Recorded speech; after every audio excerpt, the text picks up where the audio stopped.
And it's like today, I mean, I was just doing all this stuff, scrolling through YouTube, trying to keep myself entertained, looking for something that's just talking so I don't have to watch it.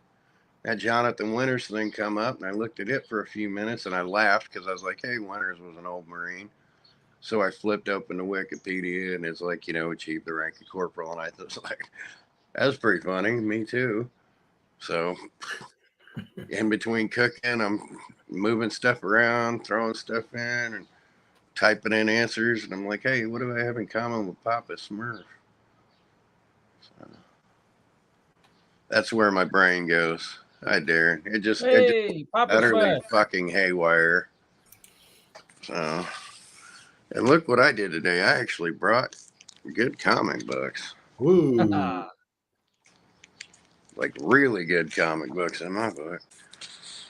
Mostly all repeat performances, but there's a theme that'll show up later. Already? I was waiting for Bill to come on and stuff. I don't want to start flipping through books till people are actually on here. Since I'll be right back. I'm just going to grab a drink.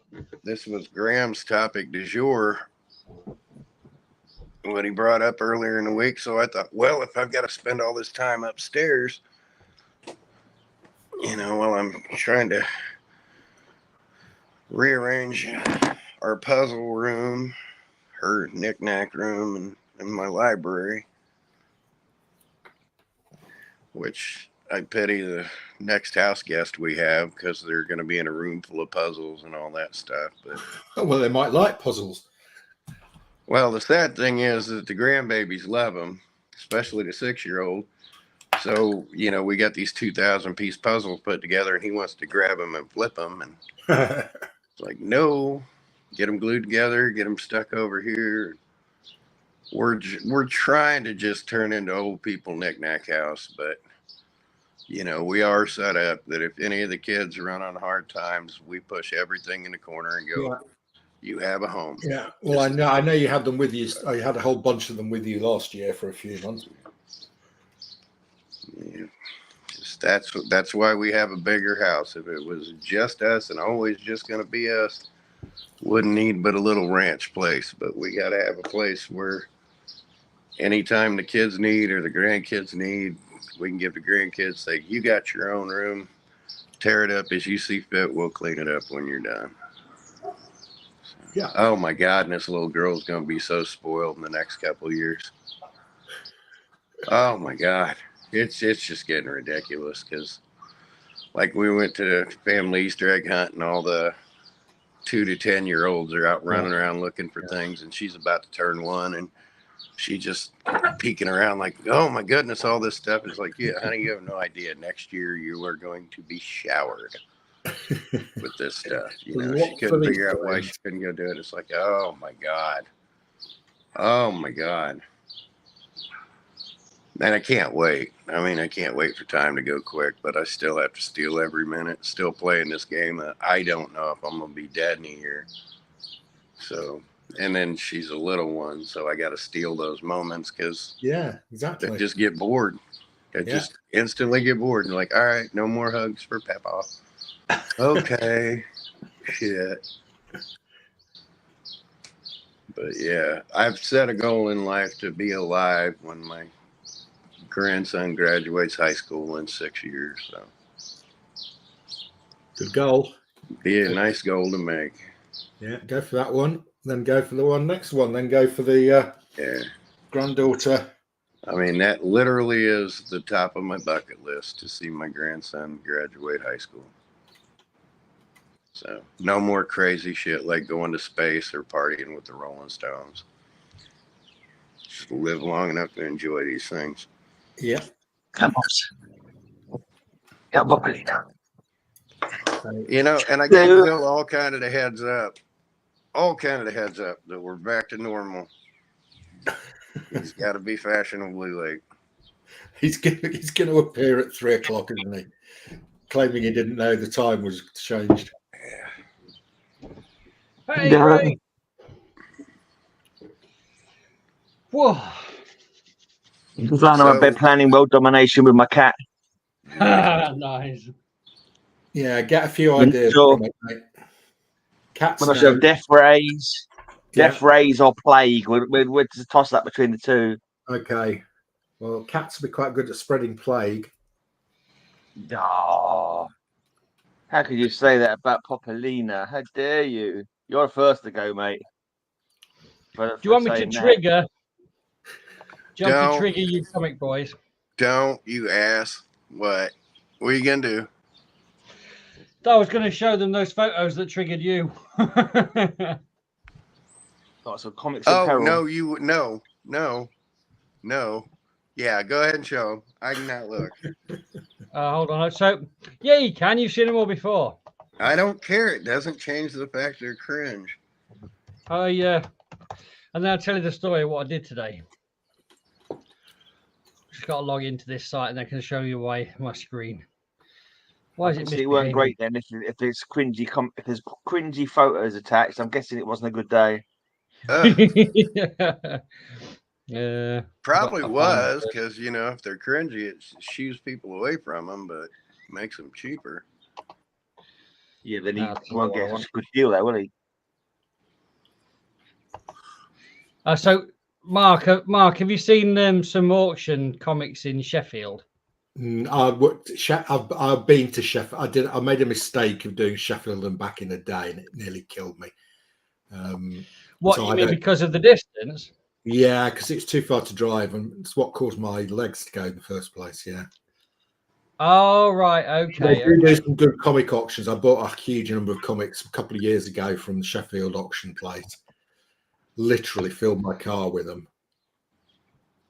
Just be slightly cautious of the Sheffield group, because they will put pictures up saying here's a load of 200 comics, yeah, and they just show a few lying on the top, which you think are random, and they're not. They selected out the better ones to put on the top.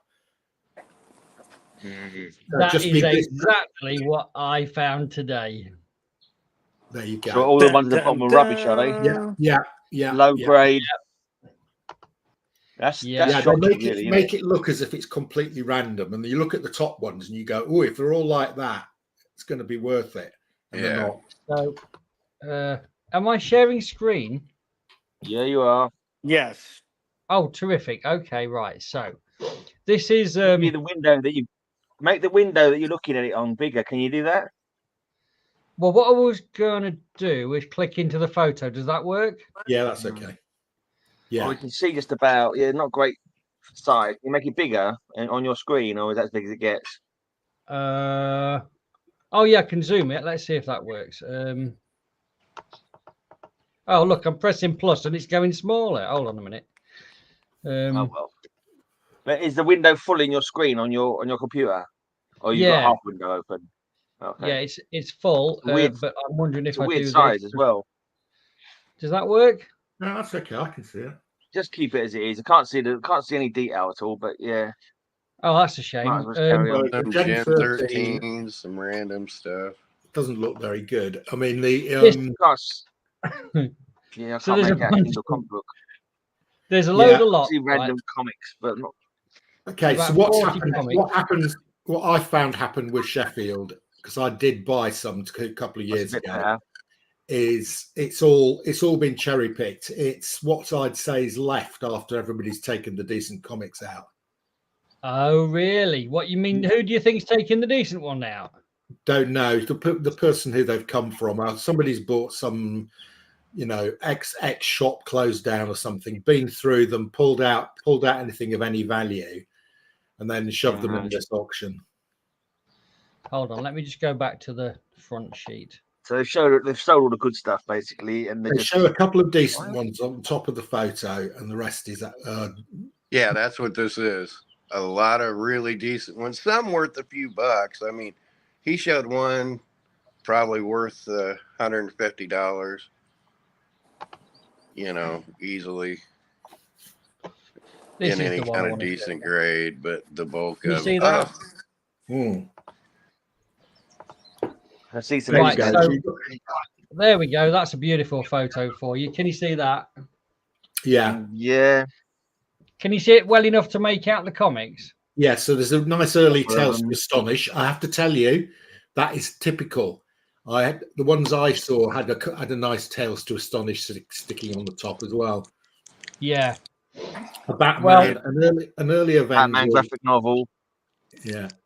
Neil Adams, X-Men, first appearance of Yeah, so it looks great, but I bet if you got that, that's actually the first Batman digital graphics only graphic novel. Yeah, and then, so basically, pretty much everything in that photo that you can see has appeal. Yes. Right, so these are the slightly closer shots of them, the ones that are stuck up. Yeah. Again, everything you see in this photo has appeal. And then one of the photos, let me get to it. That one there, that's the top-down shot. Yeah. Now, when you look down on a set of comics like this, anything that's got a yellow edge, a browny yellowy edge, has got some age to it. And anything that's white is modern. Yeah. Now, when you look down on the top of that, there are some yellowy edges, but there's a lot of white modern in there. And there's a lot of, you can see it's been bagged and boarded, a lot of it. And you're thinking, wow, okay, that's a pretty good mix. Well, I got there and I had a look, and what they've done, first of all, I mean, it drives us crazy when they ram the comics in the top, bending them and folding them like that. Yeah, yeah. And then secondly, once I got there, there were actually 4 boxes because all the ones on the floor and all the ones on the top, they didn't fit into those other boxes, so they just rammed them into another box. Yeah. The boxes were not full, so the comics were falling over in the box. Yeah. Bending the spines and so on. And Mark is 100% absolutely right. Those are the most appealing comics in the lot, and everything else in the lot was absolute crap. Yeah. Absolute crap. I mean, we're talking indie stuff from the 90s when it was just mass-produced rubbish, you know? Right. And they were basically... I've stopped. So they know what they're doing, basically. Yeah, they do. They know enough. Yeah, look at that. Opening price, 240 quid. An estimate 400 to 600. Now, and I tell you what's even worse. The comics that were of appeal, I've been there and I found them all. You know, they were all intermingled. God damn it, they are low grade. I mean, so low grade you couldn't get worse grade. They're either very, very folded. The spines are completely frayed. Many of the spines have been taped in the olden days, and the tape is now browning and coming off. You've got writing on them. You've got price stickers, bookshop stamps. None of these things are visible in these because the definition of the camera is not pixely enough to see it on the shots. I'll tell you what I think this is, okay? Because they do this regularly. This isn't a one. I think there is a guy who buys stock from closing down comic stores. Yeah. Right? I think what he does is he then goes through them and removes anything of value. Right. Then he gives them to the Sheffield auction house for auctioning off the tat. And he leaves a few low grade comics of interest in there to show on the photo so that he gets a decent bid. You know, Mark, I mean, at the end of the day, that whoever's doing that, if you're right, and I think you probably are, is getting a pretty good deal out of doing it. Yeah. And that's exactly what it was like when I went the first time. I bought some more. Second time I was a lot wiser, and I didn't buy those type of lots. I only bought lots where they had it was clearly not that. It was somebody selling a lot of, 20 X-Men's, and you could see them all, and they were. And even these ones, can you see these X-Men ones? How to mislead. These X-Men ones. It's not showing up anymore. Why is it not showing? Why it's not showing up? There you go. That's a decent lot. Well, it looks like a decent lot, Mark, but it's not. Oh, right. Okay. These are also battered to hell. So these are not even very good. They're all good and less. They look better than that in the photo. They do. But when you've got them in your hands and you can feel the floppiness and, you can see all the tattiness and the writing and the bloody coffee marks or spills of water. And these are shocking. Right. So I would not even touch these with a barge pole. So how was that Batman Hulk treasury? That was the biggest one I saw. Oh yeah, well, okay. So there was one lot, and I can't remember which lot it was in. So Mark, what you're saying about the lots and all the all these ones with the sticking upright. So there was probably 40 lots. Yeah. And about 30 of them would fall into the yuck and horrible. And can you see these 4 across the page here? Yeah. These ones are all laid out. Right. And these ones were in slightly better condition overall. Most of them were bagged and boarded, but they were still a random mixture of stuff. And one of them had oh, that's the one. There we go. One of them had a treasury, which was quite cool. Here we go. There's the photo. Is that readable at all? I can just about make it out. So and these fucking idiots opened all these dynamic forces books to pull out the certificate of authenticity and just devalue the shit out of them. You can see at the top there's a Batman. Yeah, the Batman Hulk. Yeah, and you can see at the bottom there's a dynamic forces certificate in front of the comic. Yeah. So they've obviously, whether the auction did or not the auction, but that dynamic forces bag has been opened, and they're terribly hard to open because they're not meant to be opened. Yeah, you can open them, and you can reseal them as well. Because I've got a few. But what if you reseal them without? It's like a silver diamond, a silver circle. Yeah, no, you reseal it with that silver diamond thing. You can pull it, open it, and reseal it. What if in the process of doing that you knackered up the bag, and so you threw that bag and that silver thing away and put it in a brand new bag and board? Well, it depends how much you value the Dynamic Forces Certificate of Authenticity. Yeah. Because CGC don't recognise it.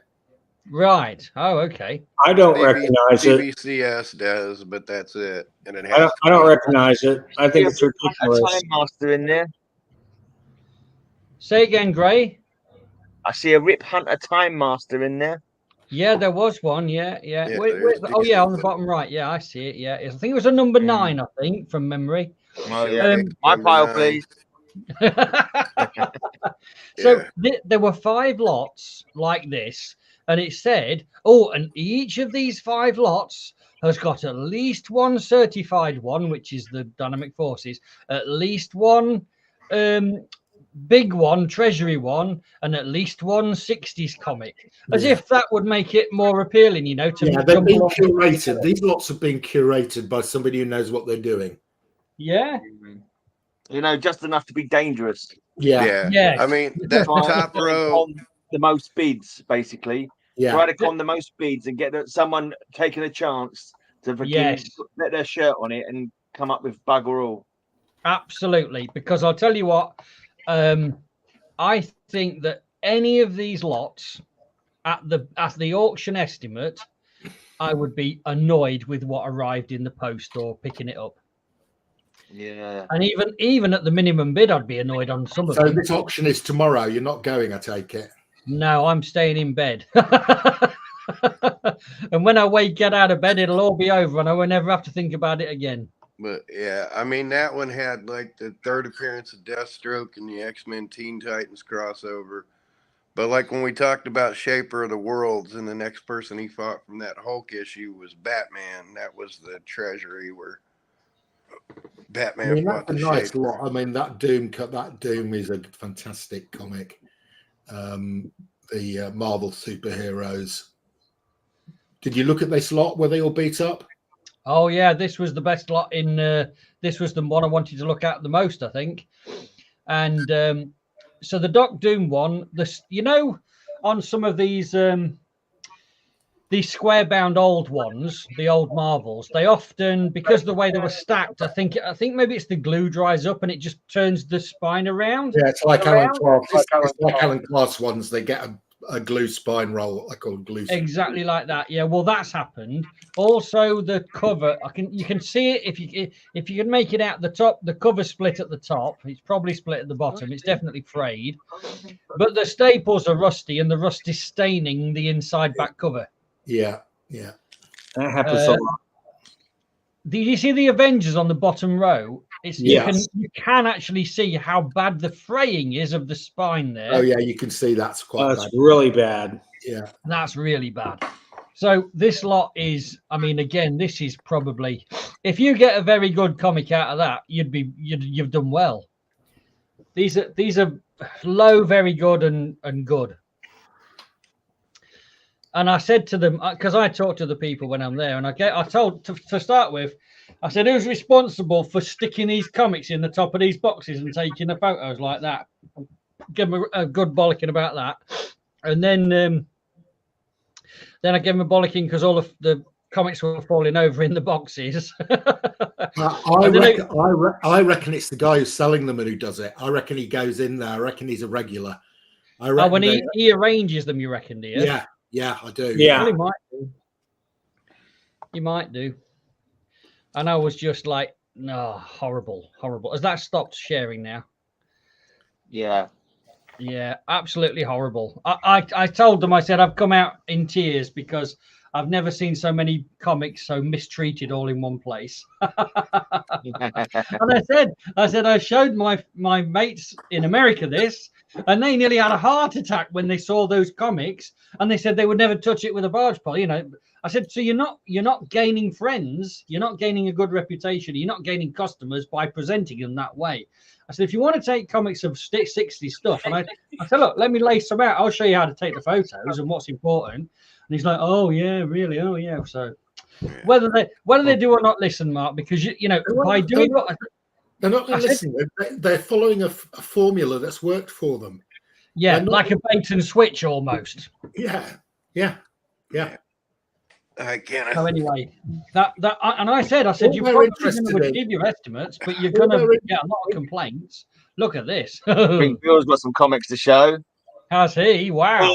Well, so have you been stealing? Have you been in my house stealing things? So no, not recently. But this is a collection that Phil bought Saturday. That is, I mean, it's not bad, but nothing's in great shape, and it's all over. Sounds like my kind of comics, mate. Start flipping through them so I can get them on my pile. Raise pile, all of these. Like this is on top of one pile. Nice. And this. Got that one. And then you jump to this.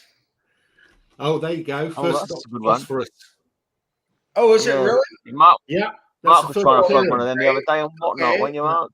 Okay, well, that's a good one. All right, that's a good one. That's he's in the Creature Commandos thing. Yeah. Oh, is he really? Oh, wow. That's more important. And then the first one you showed was DC's first Tarzan. Yes, you're right. It was.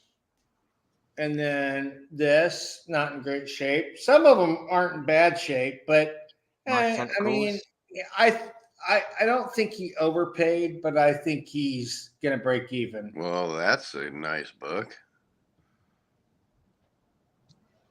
Is this important? Well, it's Magneto and the Brotherhood of Evil Mutants against him. Oh, yeah, that's not bad. And it's 15. It's in really kind of poor shape. And they all get turned into babies in the next issue. Okay, right. You've triggered me. Trigger warning. Trigger warning. You are holding those so wrong. It's not. I know. Right, gentlemen. Yeah, let's not say that again. You're all in trouble with holding your comics wrong. Like this. Okay, and I'll just do stuff like this. You need to be pulling them off the non-staple. I haven't had a chance to put them. We just got them. I'm going to chop off everybody's right arm. Because from now on, when you're showing comics, you only use your left arm so that you never touch the spine, which means you never crink the spine. So chop off your right arm immediately. I touch them how I like, mate. Now I can't turn them. No, okay. I don't tell you how to play with your flunker, mate. You don't tell me how to touch my comic books.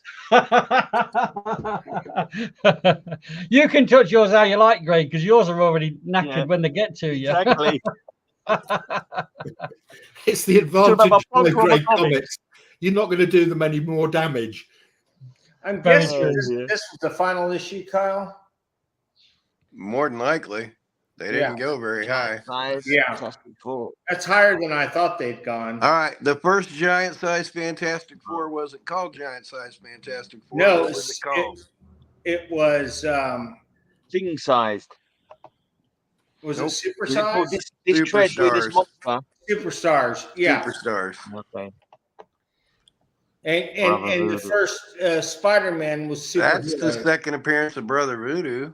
It is. That's not bad, right? Yeah. The voodoo that you do. Did somebody just come in the store and No, I don't know how he found out about this one, but it was an older lady who needs money for her husband. They're all raw. I mean, so raw, nothing was in a bag. No, I mean that's why they're all relatively low. I mean, I'm sure he'll do well with them. They're all good comic books. Oh, yeah, well, they're they all are. Good. Absolutely. Absolutely. They're all You're sellable. really close to 55 with that one. Yep. Louis, Huey, and Dewey. Huey and Newby. Ironically, you get around a certain time frame with them, and those could be more expensive than any Heathcliff. superhero. Yep. Exactly. Pull up 5 and 6. Pull up 5 and 6 and sell them for a $5 like good Mark did. rabbit hole right here. Well, yeah, there's nothing great here. Pull out X Factor 5 and 6 and sell them for a $5 like Mark did. Oh, Good really? to see. Okay, so I've got. There's a nice Uncle Scrooge. Yeah, it's a Gladstone though. It's a Gladstone. Okay. Yeah, and it's got a hunk off. Well, it looks like they bought a bunch of these for their grandkids. No, this stuff they've had this stuff for decades. I think it's her husband's maybe, and she's like in her 70s, I think, if that, or late 60s. But I mean, there's nothing real. I think that's a Nolan cover, isn't it? No. Oh, Alan Davis. That's a nice cover, actually. But and then you have stuff like this. Sorry, grabbed it with the wrong hand. Now I'm all paranoid around Darren. I have been for a while, but today's. And so you should be. I know. Big for a bit. Hang on, that's hot. That got big for a bit, yeah. Put that to one side, mate. That is a hot comic because of spot in the Across the Spider-Verse movie. Yeah, the second animated one, yeah. I put it with the phosphorus. Yeah. Nothing special. So, Bill, you said previously that Phil does not want anything less than about $4 on sale in the store. Yeah, some of this is going to be less than $4, I would have thought. Well, if we keep it and we don't put it in the warehouse, and he's also selling to people who want just big boxes of nothing, right? $20. So that's kind of important. Why is that important, Mark? You got my copy. Oh, wait a minute. Was this signed when you sent it to me? Yep. It's Art Adams. Yep. Yeah. It's what? That's Art Adams. Oh. I knew something. Mark got my signed copy of that. Why is that important? Such rough condition, though. Oh, 1987. Wow. It's why is it being Art Adams? The cover. That was Adams' first work at DC. Oh my God. It's just, oh my God. It makes me so sad. Yeah. You're not going to get $4 for that. Hey, it's still intact. There's nothing to be sad there. No, and I realize that, but it's, I just hate to see stuff like this. 2.0 to 4.0, that's a sweet spot for readers. Yeah. Cool, blimey, look at the state of the cover on the bottom of that one. The back cover looks. Yeah, here's. I didn't even. This is the only one that had a cover. Oh my God! Here's something hilarious. This is from the store I used to manage 30 years ago. No way. And I may well have been the one. You may have sold that originally, Bill. You may have sold that. That may have been you who sold that. Yes. Isn't that like crazy? a magnet. Board. I don't remember. I guess we did sell them without boards, and we would bag them for the people. That is crazy. That looks really dirty. That it's horribly dirty. Yeah, my hands are filled. I'm gonna have to go wash my hands in a second. But you have a few gems like this. That's nice. Is that Perez? They're just not. I mean, that's actually one of the better conditioned ones. And you have nobody cares about the Legion right now. No. People are caring about ambush. Yeah, ambush buggies. Ambush buggies collectible. Yes. Hey, Mima's dropping in to say hey on our busy day. So hi, Mom. Hi, Mom. Hi, Janet. Love you. Hope you're doing well. Hi, Janet. I tell you what, this New Mutants, right? I used to talk about New Mutants like it's a completely crap set of 99 issues of rubbish and Deadpool. But I tell you what, over the years, a lot of New Mutants issues have increased in price. It's actually a very valuable set per average now.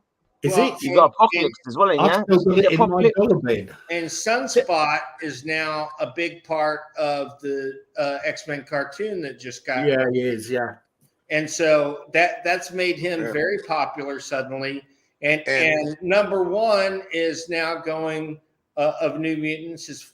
One of his first appearance, not his first appearance. His first appearance, I guess, was Children. Not Children of a Lesser God. What was it called? Children of the Atom. No, the Sunspot's first appearance was New Mutants 96. Sunspot's first appearance was New Mutants 96. Well, wait, no, Roberto? No, Roberto was in the original lineup. Or who? I'm sorry, he left in 96. Marvel graphic novel 4. So it was the Children of the what's the first Marvel graphic novel? It's the New Mutants one you're talking about. Like, no, I'm not. No, it's the first one is the X-Men one, and it wasn't called Children of the Atom. You're talking about Marvel graphic novel 5. No, number 1. Number 1. Oh no, number 1 was Captain. Number Marvel. 1 You're was right. Death of Captain Marvel. Number 5. Number 4 was New Mutants. Okay, number 5 was what? The X-Men. But what was the name of it? Like something against God. I got them all upstairs, but he wasn't in that. He was in the previous issue. He was in the previous issue. God something and man kills, or God saves, man kills. But that's it. Okay, that's the X-Men issue by Brent Anderson. So the graphic novel came. Okay, I gotcha. Yeah, and issue number 4 was the introduction of the New Mutants, and you're right. Sorry. Yeah. Brain fart. Yeah, I've got the first 10 issues of that just propped upstairs, but I'm not flipping boxes to pull them. God loves, man kills. Yeah. Thank you very much. Welcome to the weekly dementia show. Yeah, exactly. I need to replace you two with these guys, I think. Look, I love you guys. It only took 2.5 minutes to get there. What was even the point? I know. I'm slow as now we know what the story is called. What is the point of that conversation? It was something to do with there wasn't. He didn't appear in that. That was issue 5. Issue 4 was the New Mutants.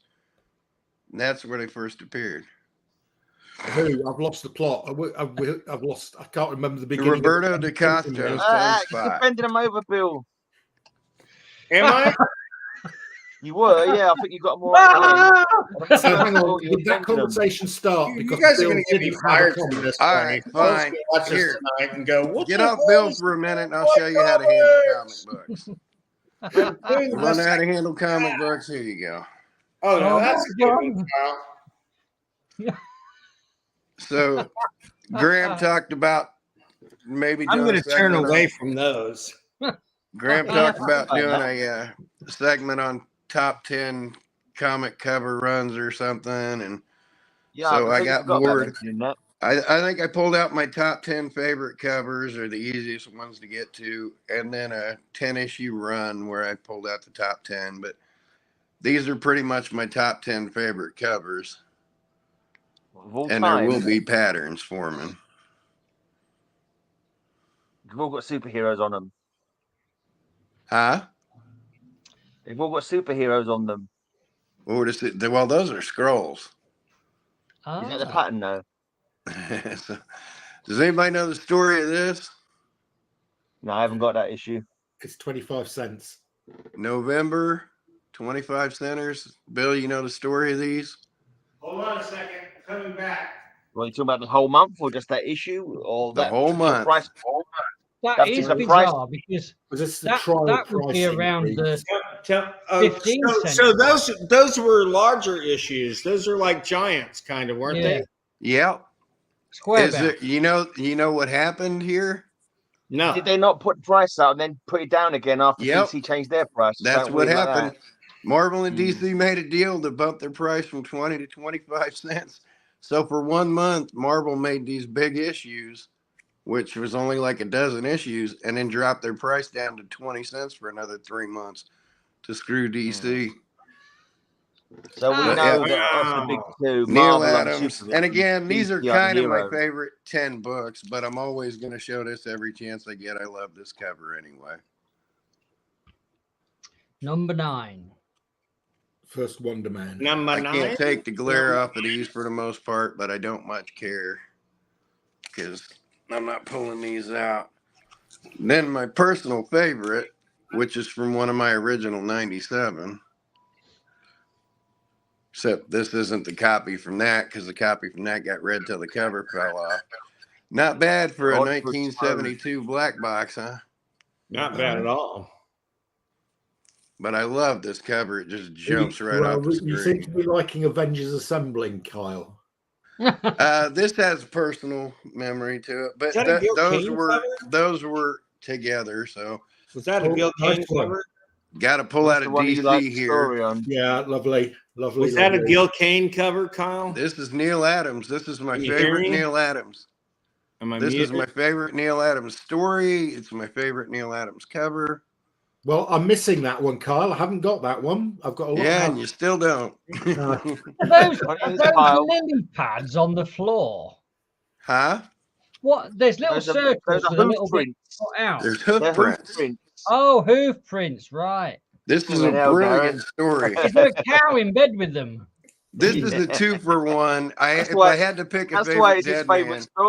Oh, that's a nice cover. I haven't seen that. It's a lesser known DC Bronze Age bestiality tale. I need to get the full run of this. I'm missing like 6 issues of Dead Man's run of this. But this is a 2-for-1 banger for me. Because I love date stamps, and there's a date stamp. And that date stamp is my 2nd birthday. Wow. How many birthdays have you got? Now I'm coming up on 58.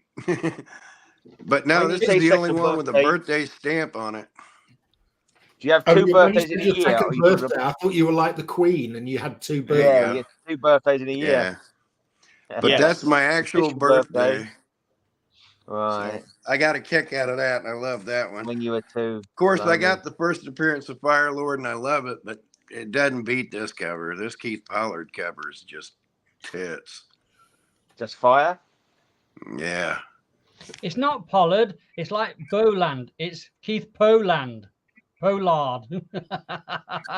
Pollard. I'll go Pollard. I call it Brian Bolland. And then again, it's standalone. There's nothing to say about this book. That's fantastic. One of my favorites. One of my favorites as well, Kyle. That might be my top 10 as well.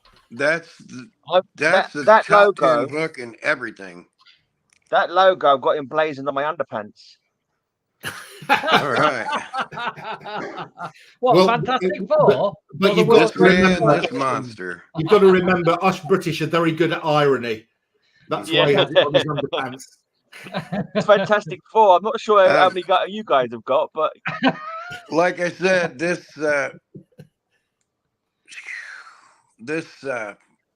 This is my all-time I've got a favorite giant-sized cover. man thing on my underpants. These aren't in order. This is my all-time favorite cover, hands down, superhero wise. Good choice, Kyle. Good choice. Who did the art on this, Bill? That's wow. I want to say Basama, but I'm not sure. I'm gonna say Is that Marie Severin? That is Marie Severin. Marie Severin. There you go. Woo-hoo! Love this book. And one of my original 97 wasn't this book. It was the Marvel Superheroes reprint of it. I wasn't happy with that. I wanted the real deal. Had to pull a magazine out for this one, but I absolutely love this Paul Gulacy cover. And one of the best X-Men books there are. What are you pouring there, Mark? So Best Phoenix story in all the comics is in this. Why does Iceman see through? Yep. He doesn't be Iceman. Yep.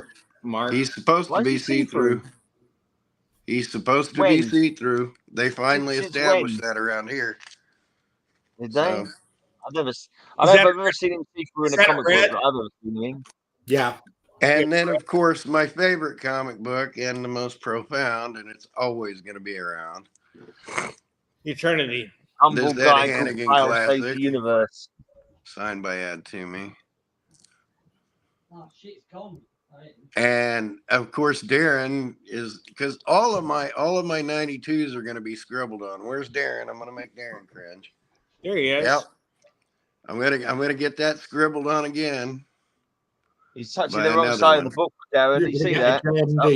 Yeah, that was my favorite comic. That was knackered. He's and then to come back to on this one. He's going to make me write on this and send it to him. Yeah, this one starts if I'm gonna list my top 10 favorite books in a row, because I snagged all these off the spinner rack. This one starts it with this Ed Hannigan gem, and a lot of people think this is a knockoff to the Fantastic Four issue, but the Fantastic Four issue with Galactus came 2 years later, and Ed Hannigan did the layout for that too that Byrne just scribbled on top of. So Defenders 92 got Hannigan. Then 93, just a great cover. Is that Buscema? Or was it Paul? Wilson and Milgram. Oh, yeah. And that 92, in that 92, Kyle, I had it on good authority from J.M. DeMatteis himself that they're two blanked out panels that included the very first Hulk sex screen. Why, yes, there are. Sex scene. And mind you, you, Code Authority said, no, and blanked out the panels. This is J.M.'s first work on the Defenders. His first issue is 92. Now this, I mean, then you go to 94. Now you've already had a Hannigan, a Wilson. Now you got a Mike Golden. Love the floating heads on that. Love the golden cover. If anybody's wondering, hard to catch in the reflections. The tail ain't it. I can't even find the G on here now. But Mike Golden's G's on there somewhere. So I was going to point that out. But then you fold into Mike Golden. Then look in the crotch area. It could be a G string. We come up with Pat Broderick without a G string. Drax got a G string going on there. But now we got a Pat Broderick cover. So they didn't fuck around with these. They just came with the thunder. Now, this one I know where it is. We return to Mike Golden for 96. And nice bike. Do we see the G? Nope. I see him. He's right there. I see. He must be wearing asbestos underpants to drive that bike. I see no G. Oh, the G. Golden? Mike Golden. Yeah. That's just a random bit of fire. There's a G there and a G there. No, it's actually his G. It's very much a G. It's the golden G. Yeah. It's the golden G. Looked like it was a flame. Mark just wants to give you. And then, pretty sure this is another Hannigan. A Hannigan again? A Hannigan again? A Hannigan again. But this six-fingered hand story was just amazing. It's a Hannigan again. Now, impressed the shit out of me. Who did, just so it's not totally showing up here, who did that? My guess is it's not Hannigan. Bruner. You're very close with Bruner. Barry Windsor Smith. Nope. There should be the giveaway right there. Pat Broderick? Nope. It's not a repeat. Is it another G? Who? Marshall. Marshall Rogers? Marshall Rogers. Oh, wow. Oh, did he not do the early Silver Surfer in the new series they did? Was that Marshall Rogers? No, that was Ron Lynn. And then we stepped down to an Al Milgrom. Why do I know the name Marshall Rogers then? What did he do? I think he was a detective on a TV show. Doctor Strange, a major run of Batman on Detective. Is that not the real name of Eminem? No, that's Marshall something else. Mathers. Marshall Mathers. Yeah, Jerry Mathers' grandson or son. Yep. I'm kidding. The Beaver. Leave it to Beaver to have And him. then a total knockoff of any 100th issue, or especially X-Men, but is he I any thought this relevant was your to top Rogers? 10. We've had about 20. All defenders. well, that's what I said. The first 10 were my top 10 favorites. This is 10 in a row. This is 10 in a row. So and to complete the 10 in a row, I could have gone 91, but I really didn't feel it. Well, hang on. So If you didn't, it's not in a row. Well, not in a row then, Kyle. Huh? They're not in a row then if you didn't do them in a row. I just did these in a row. These 10 defenders are in a row. From 92 to 101. 92 okay. to 101. All right, I've got it. Okay, yeah. And the first 10 I showed, which included Defenders 92, were my top 10 favorites. I don't like the way he's standing on that surfboard in that one. But this one I just kind of had to throw in there. Makes it look like a parody on a Mad magazine, the way he's standing. Yeah, it kind of does. Yeah. But again, right. This is all JMD Mateus, so I'm a bit of a suck up there, and I like 101 better than 89, so 91. But yeah, this six-fingered hand story, I mean, this is just holy shit. This is just holy shit good.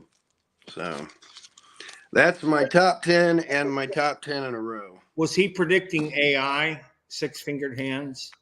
There you go. I'm asking. But that's a brilliant story. When things go blank, it's a brilliant story, and I'm going to give it away. But Kyle, no spoilers. No spoilers. It's only been out there. Yeah, I've just literally finished collecting that whole run, and I'm going to be reading it. Okay, well, I was going to say it's like a 45-year-old story. I spent 5 years getting that collection together. So it's about eternity finding his humanity, and it's utterly fucking brilliant. It's just utterly brilliant. Okay, well, that's my 10 and top 10 looks and top 10 in a row. So. Finding humanity is boring. They don't want to do that. Who wants to find their humanity? Overrated. That's all I'm saying. And where did Eternity first appear in Marvel Comics? Oh, I don't know. You told us before once. You did, yeah. Strange Tales 138. Got that upstairs. That's the only reason. If I had to name my top 10 characters, I think that's the only reason I kind of want a Ghost Rider 1 and 2, just because I love the Son of Satan. But I really don't want a Ghost Rider 1 and 2. But I got my first Wonder Man. I got my first Eternity. I got my first Skate Man. I got my Thermos. Huh? He's got his Thermos. No. I had my first Vision. I traded that. I had my first Vision, traded that away. I'm going to get my first Red Tornado. That'll make me happy. If I've owned him once and let him go, shit, whatever. It's been in my collection at some point, so I'm pretty content all around. So. Now I'm gonna take. You're not going to read the red. I'll send you the one that Darren sent me. It's got a page missing. Oh, which one? Which one? The red I'd ask for a refund. Are these the ones he sent you for free? Yeah, they are. Yeah. There's nothing better than when you send a comic to somebody for free and they complain. I'm not complaining. I'm just saying it's got page missing. I've got the original. I've got one anyway of my own. I've got my own one. I've also got a spare one I'm going to send to Kyle. I'm just saying if he's not going to read it, I'll send him the one with the page missing. So at least he can look at the cover. That was a plan because I've got that one single page on sale at the shop for £20. You know what? I have nothing to complain about here, and I'll tell you why. The only thing I've received so far from any of you guys is from this guy right here. I hope I'm pointing in the right direction for everyone else. Yep. That's Kyle you're pointing at. Mark. Mark other corner. No, Mark sent me like a holy grail. He sent me this beautiful Marvel Fleetway annual, which I'll never part with. And I showed it to Phil last week, and Phil's just like, oh, and a really high grade copy as well. Oh, it's which one was that one? It's the one with Hulk lifting an artillery gun. That was like a red background. Yeah. Oh my God, I wanted it forever. And this guy, so I will never complain about anything, anybody, especially that's probably the best I've ever had. No, I'm serious. I'm glad the pages aren't sticky. It's so good. You know what I mean? Yeah. So, Disco is dead, you know. But any new books this week, Mark? I've got a few to show you. Some interesting stuff. So I've got this is fun. This is from Eros Comics. It's called Baby, You're Really Something. And it's the good girl art of Frank Frazetta. Oh, it's excellent. Which is fantastic. You know, Eros was actually a pretty underrated line.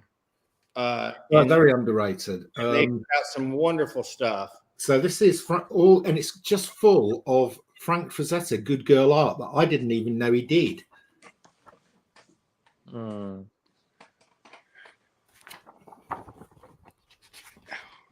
Really good. Sort of looks like. Are they good girl because they're wearing their underwear? Yeah. Yeah, quite literally, they're dressed. Yes, well, sort of dressed. That blouse he's wearing is fairly revealing. Well, good girl art didn't necessarily mean they were covered. They were headlight covers and stuff like that. Bad girl art is like where they're about to whip your ass. Well, yeah, that's like S&M art, basically. They are actually about to whip your ass. But it's funny how the bad girls, when they're going to whip your ass, their ass falls out of their underwear. Now then. Not a leather. No, I'm kidding. Omaha the Cat Dancer.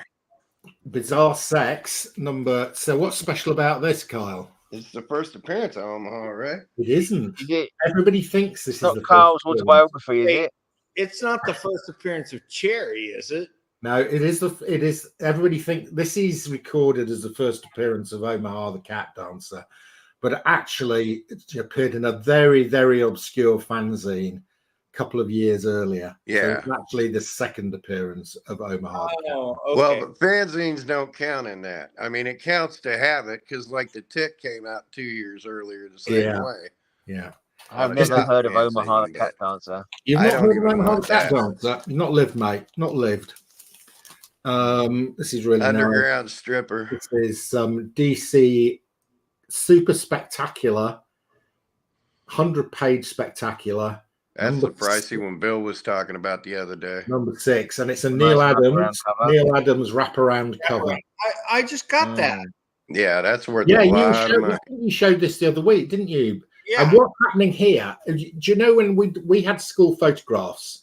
And there were about 600 people in the photograph. You could actually get in it twice by being at the end. And then as they took the photograph, you ran to the other end of the row And by the time you got there, you could appear twice in the school photograph. Well, I didn't know that translated across the pond. I'm glad you guys had the up-to-date technology we did.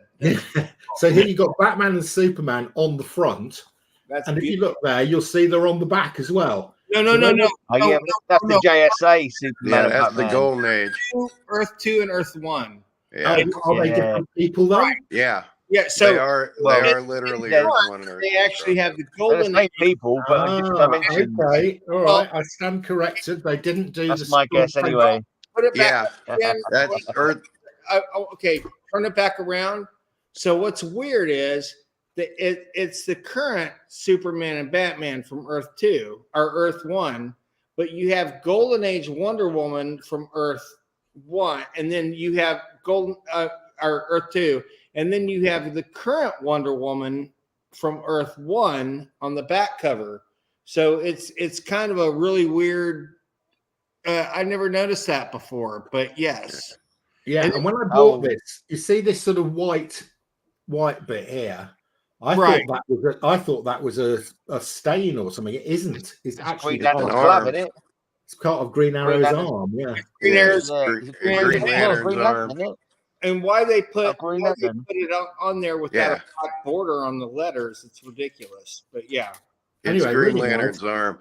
And that $5 for that, I think it's worth about 30, 40 quid. Well, no, it's worth a lot more than that. Higher grade, it's worth a lot more than that. Yeah, I think it's about 5.0. I think it's a 5.0. Yeah. Well, that's one of those books where you can find a beater all day for $5, but you get an 8.0 or better, and it's 200-300. Oh yeah. So I mean, that one just goes shoots off the spectrum. This is while we're talking about different worlds. I had a random thought come to me while I was driving today, and I'm sure I knew the answer to this thought, but I've forgotten it. Why is the Marvel universe the main universe? What is the reason why it's Earth 616, the number 616? Doesn't that mean something? Utterly fucking random. Well, no. Utterly random. Okay. Is that not the real number of the beast? No. I've invented a logic, and then I've forgotten the logic. Wasn't it Claremont or one of them just kind of threw it out there and it stuck to the wall? Is 616 not the real number of the beast? No, it's 616. 666 is not the number of the beast. That's a cock up. That's a mistake. It's the number, yeah. So something else. It was an older version of the Bible or something. It was Roy Thomas. Okay. Okay. Here's the thing. Let me tell you this, folks, right now. I don't believe Roy. I don't know if you guys are aware of the Roy Thomas controversy right now, but don't want to hear it. I'm going to say it because I don't agree with it one bit. They're giving Roy Thomas credit for Wolverine now. And he was in the meetings. They're probably giving him partial credit. He doesn't deserve credit. He was an editor. And he said, "Yeah, but I mean, John Romita did the rough sketch, and they're giving John Romita credit too." John Romita's always gotten credit over Herb Trimpe. Trimpe has gotten credit in the last few years. But what about the guy who sent in the idea to Foom? Wasn't he the creator of Wolverine? No, that wasn't Wolverine. Some people that actually came after, or it was submitted after that had happened. Now, and I'm not saying anything against Roy, but I mean, I just did. But what I'm trying to get at is, okay, so that I don't agree with. But what he did, Grey Thulu. Oh, I loved it. Oh my God, dude, come on, seriously, that's hilarious. So here's the deal. So what Roy Thomas did.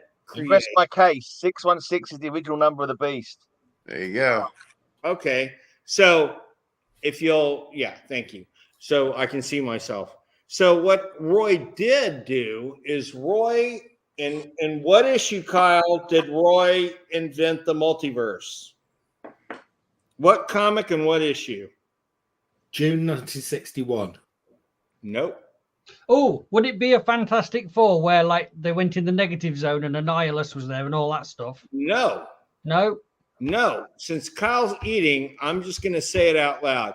What if number 1 is the first Marvel comic, and for many people it saws off the Marvel universe, and because it says very plainly, and Roy wrote it, and it's the one that's Fantastic Four. What if the Fantastic Four let Spider-Man in? They became the Fantastic Five. So what happens is the Watcher is explaining that everything that happens in What If is in its own universe, and with every thought becomes a new Marvel universe. This had never even, except for except for Squadron Supreme, I believe, came a little bit before, and Warlock was on a separate Earth within our universe called Earth 2. Same universe. Counter Earth. Same, yeah, exactly. And DC had alternative worlds because it's Gardner Fox, and that happened in what issue of Flash, Kyle? Flash of Two Worlds. What issue was that? What, 137? I was thinking way before that. No. That's the first. I believe that's the first time it happened. I mean, they ended up crossing over with Earth Prime and popping in on Julie Schwartz. Well, the second one, because the second time it happened was in, I believe, Justice League number 21. Yeah. And that was Crisis. Yeah. That began the whole Crisis thing. Yeah, 21, 22, the whole Crisis thing. But the whole concept of multiversity predates comics by a century. Science fiction writers are writing about it long ago. We're talking about comics here. We're not going into philosophy. But yeah, 616 was an utterly random number. Did you see that thing that Scotty put up? You just put it on screen a moment ago, Gray. I'm not saying it's right. Yeah, in American style format. What month was the first? So 616 is 1961, the 6th month June. What happened in then? Yeah, what happened? Of any relevance? Could it possibly be anything to do with that? No, I believe because the Fantastic Four came in November in 1961. Isn't it Groot? It's Groot. But there's no. I mean, it's common knowledge. There's no significance to 616. It's a number they threw to the wall and it stuck. The writer and whoever came up with it said there was no method to the madness, and it got out of fucking. Darren's thinking, look out. There was honestly, I don't know when I was watching TV or something, and something prompted a thought in my head, and it's like, oh wow, there's a connection there. But I think it was because it might have been I was watching Captain Marvel film or something like that, and I think, Captain Marvel says where they are, like, in the planet of nowhere or whatever. I think somewhere, one of the films, I think, said Universe 616, and then another one said Universe 888. Universe 888. That was Doctor Strange in the Multiverse. And I wonder if there was, like, whether it's true or not, I don't know, but the first and the last number are always the same in these universes. Whether it's true or not, I don't know. Yeah, 123. I couldn't remember the Flash number.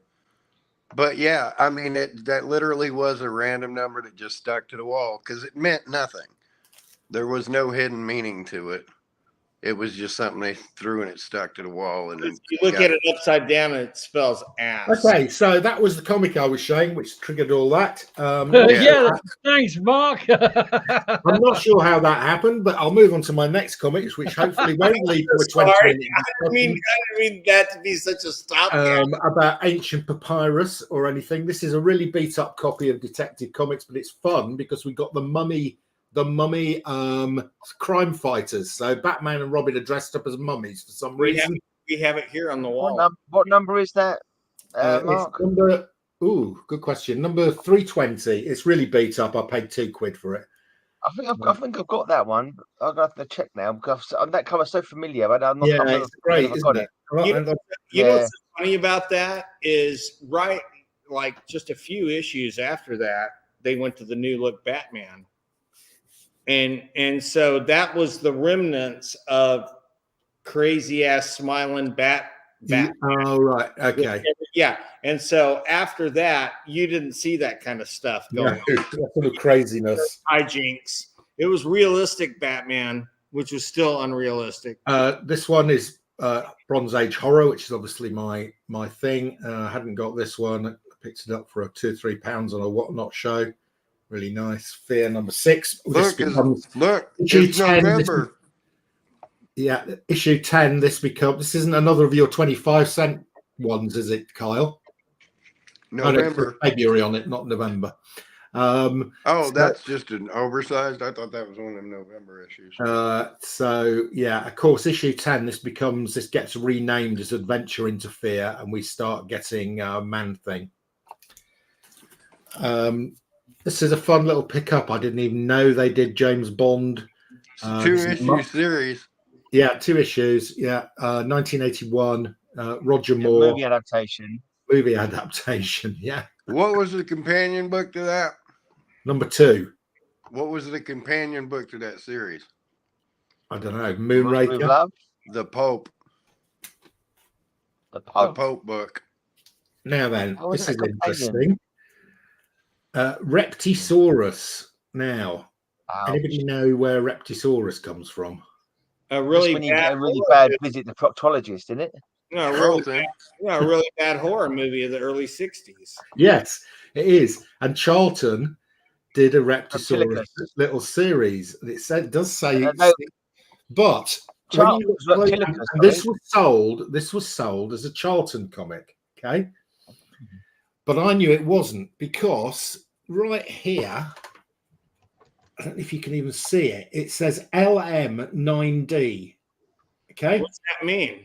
That means L. Miller and Son, 9 Old English pennies. So this is actually a UK reprint of a Charlton horror comic called based on a sort of B movie. No, not really rare. It's really rare. Well, what's this, Kyle? You should know what's special about this, Kyle. I'm reading the thing. I know what's that one. Yay! Star Fox. Isn't that where Captain Marvel joins the Avengers? No, Darren got it. It's the first. No, Bill, I said I know it, and Bill spoke for me. It's like amazing ventriloquism from across the Atlantic. I said awesome. Star Fox Eros is what I said. Yeah, it's the first appearance of Eros as Star Fox.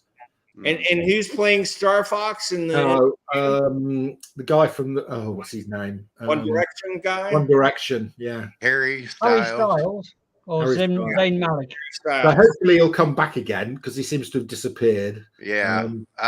There's nothing that evil about 666 about it at all. They've canceled Eternals number 2, by the way. Oh, okay. It was a horrible movie. It was fantastic. I enjoyed Eternals. Did you really? Yeah, me too. Maybe it was a Brit thing. It had an abnormal number of Brits in it. I think that's. Oh, well, that's probably it. When you say abnormal number, it was probably the correct number of Brits. Just a minute. Back to Reptisaurus. Hey, I gotta make my and 6 round. Well, I was kidding y'all. I got to make my Reptisaurus joke. Zatanna. I do collect Zatanna. That's a modern reprint of Zatanna 16 with art germ cover. Mark, have you not seen what Greyman is eating? Yes. That Reptisaurus the egg around. He's eating an Easter egg. Easter egg. Yeah. Sticky fingers. That Reptisaurus book that Reptisaurus book was actually from Arrow's Comics. It was about a kinky herpetologist. This is the new one from the guys who did Stray Dogs, Fleeks and Fossner. I really like Stray Dogs. This is about a group of kittens that get. You realize Forstner's not a guy, though. Trish is a girl. Yes, I do. Guys is a term that includes women. I picked these keep cropping up on Whatnot, and people don't know what they're selling. So consequently, I picked these up for about £3. They're worth about 15 to 20. What are they, Mark? I don't know what they Cry are. for Dawn. Have you not seen Cry? You don't know either, do you? Yeah. This is a series from early 90s. The artist is Joseph Michael Linsner. And these were sort of really collectible at the time, and they pretty much held their prices as well. So if you see these, Darren, in a collection, they're anywhere between 15 to I think sort of 60, 70 for some of the rarer ones. Wow. Interesting. This I picked up for £1. I got a Cry the for reason I Dawn bought bookmark. it is it's a House of Secrets 92 homage. Because you've got the monster coming in looking in through the window at the girl. So that's a House of Secrets. Boy, that's a stretch. It's the same juxtaposition. Yeah. Well, it's opposite. But yeah, I like it. Yeah, it's the other way around in the original, but I do think it is a homage. I mean, it's just. No, it absolutely is an homage. Yes. Yeah. Yes. Yeah. Just a few more. You know, while I'm thinking of it, Mark, even before we started the first show and got Hillary on, Lister told me he'd be on with us, and I just never got around to getting back on him. Oh yeah, I like him. It's nice to see him. He's cool. Yeah, he was willing to get on board with this, and I just never got back around to him. This is a Corbin. Corbin, and I picked this up. I picked this up for about £4. I've got my mate who comes along to the London Comic Mart. Hopefully, he'll come on Sunday, Gray. I've got loads of Corbin for him, so that'll be going. I'm surprised Corbin was able to do that work as being part of the Labour Party for so many years. To be able to do that work as well is amazing. I know. And that's the only reason I ever voted for Corbin. It's because of the comic work. Because of his art, yeah. This is a rare second print of Canto. Wait, you're saying Jeremy Corbyn is from Chicago? There may be some confusion. We may be confused. We may have got. We may be the dementia group. Yeah. You mean Richard Corbin? Yes. Yeah. Okay. John Bolton. Today. The Vampire Lestat. I've already got a number of these, but when the problem is when this sort of stuff comes up, nobody and whatnot knows what they're looking at, and the guy's selling it for £1. I just can't let them go at £1, even though I've already got them, so I just have to buy them. With these days, if you want a KFC or a McDonald's, you're spending a tenner. If you want a coffee, you're spending £3. Like a coffee or a comic, it's obvious, isn't it? £3 for a comic's a bargain. But that's £1. That cost me £1. You get 3 of those for a coffee in Starbucks. Yeah, I know, and it's great John Bolton artwork on this. Painted artwork. A lot longer than a coffee as well. This is fun. This is an underground comic, and the reason I bought it is it's got Mobius, the French artist, doing the cover art here. Oh my gosh, that's amazing! Yeah. It's Mobius doing Robert Crumb, is what it looks like. Yeah, it's Mobius doing Robert Crumb. Fantastic! Isn't that amazing? I picked that up for £2 in high grade. Is that title a phrase that translates to America? Yes. Right. Yeah, I think it probably is. Yeah.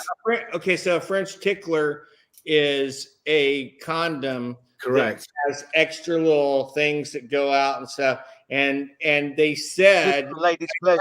It came from America, but they said it came from France to make it sound more exotic. So keep going, Mark. Bill, who told you a French tickler was a condom?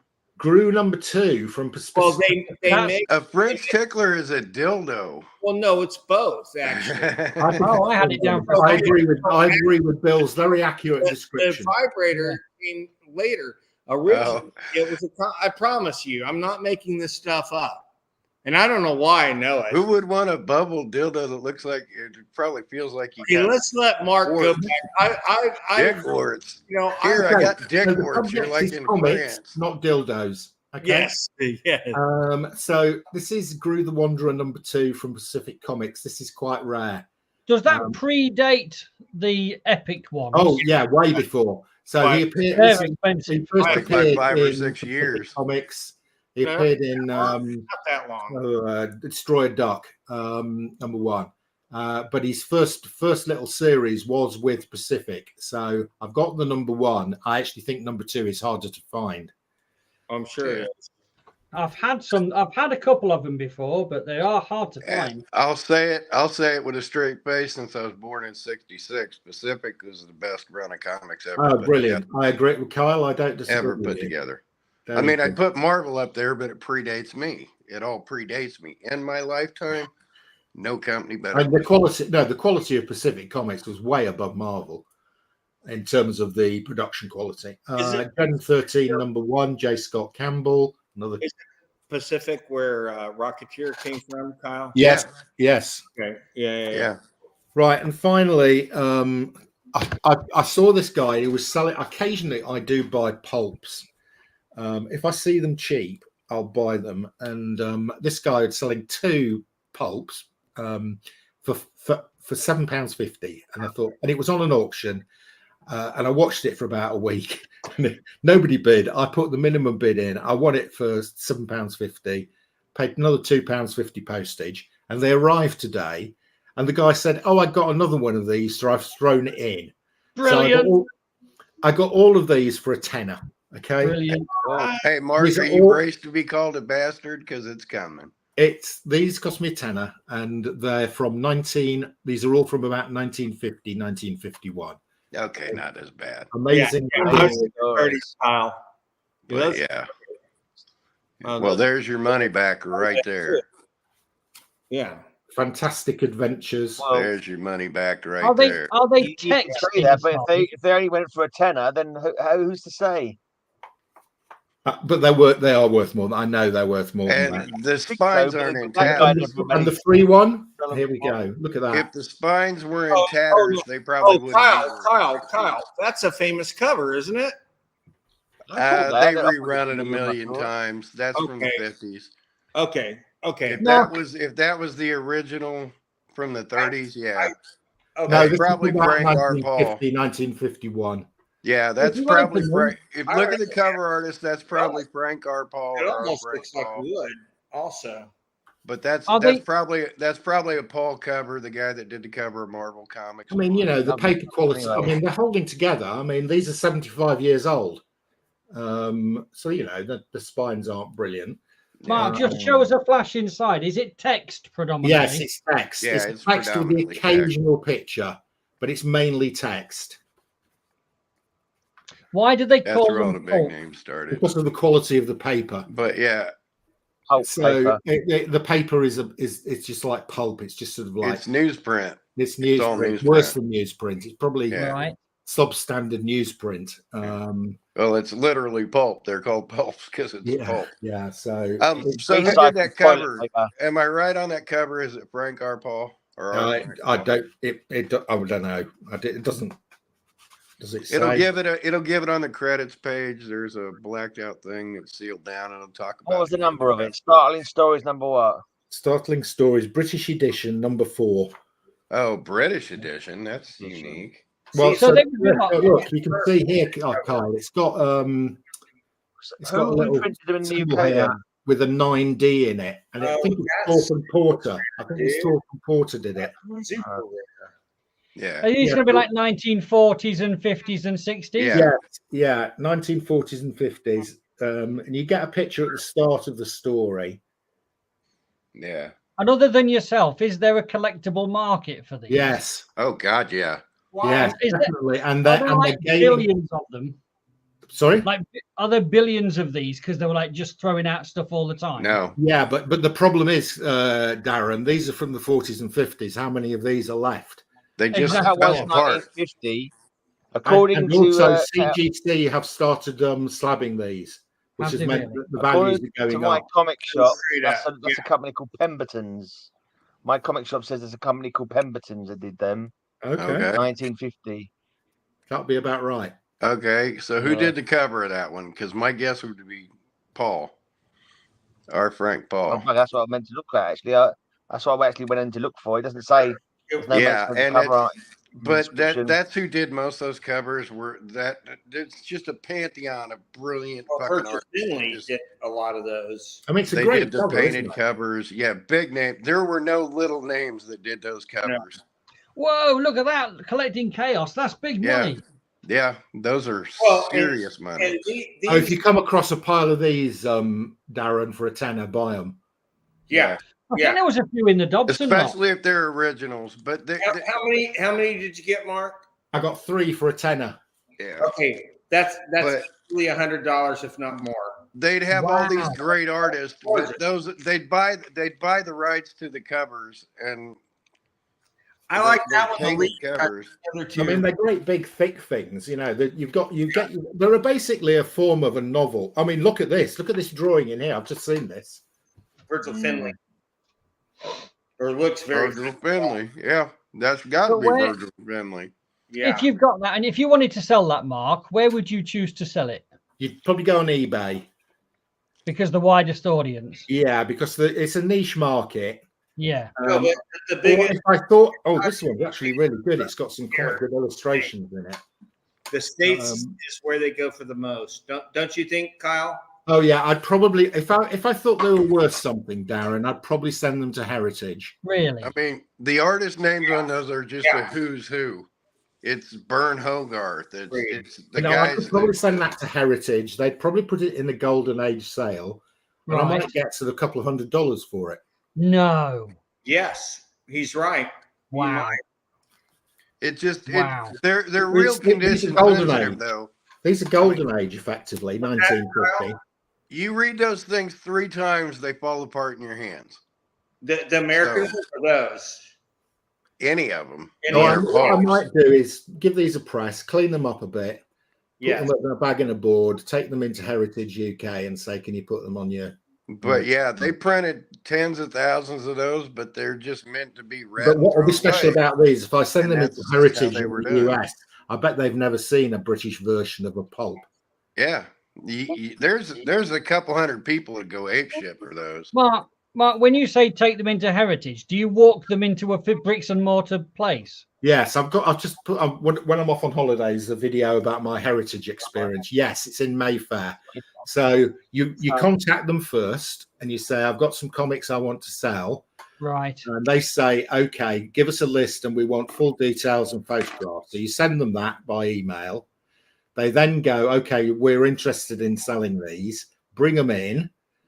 They'll also give you an estimate of what they think that you'll get for them. They also tell you all the fees and Yeah. So I went into Heritage. I went into the Heritage office in Mayfair.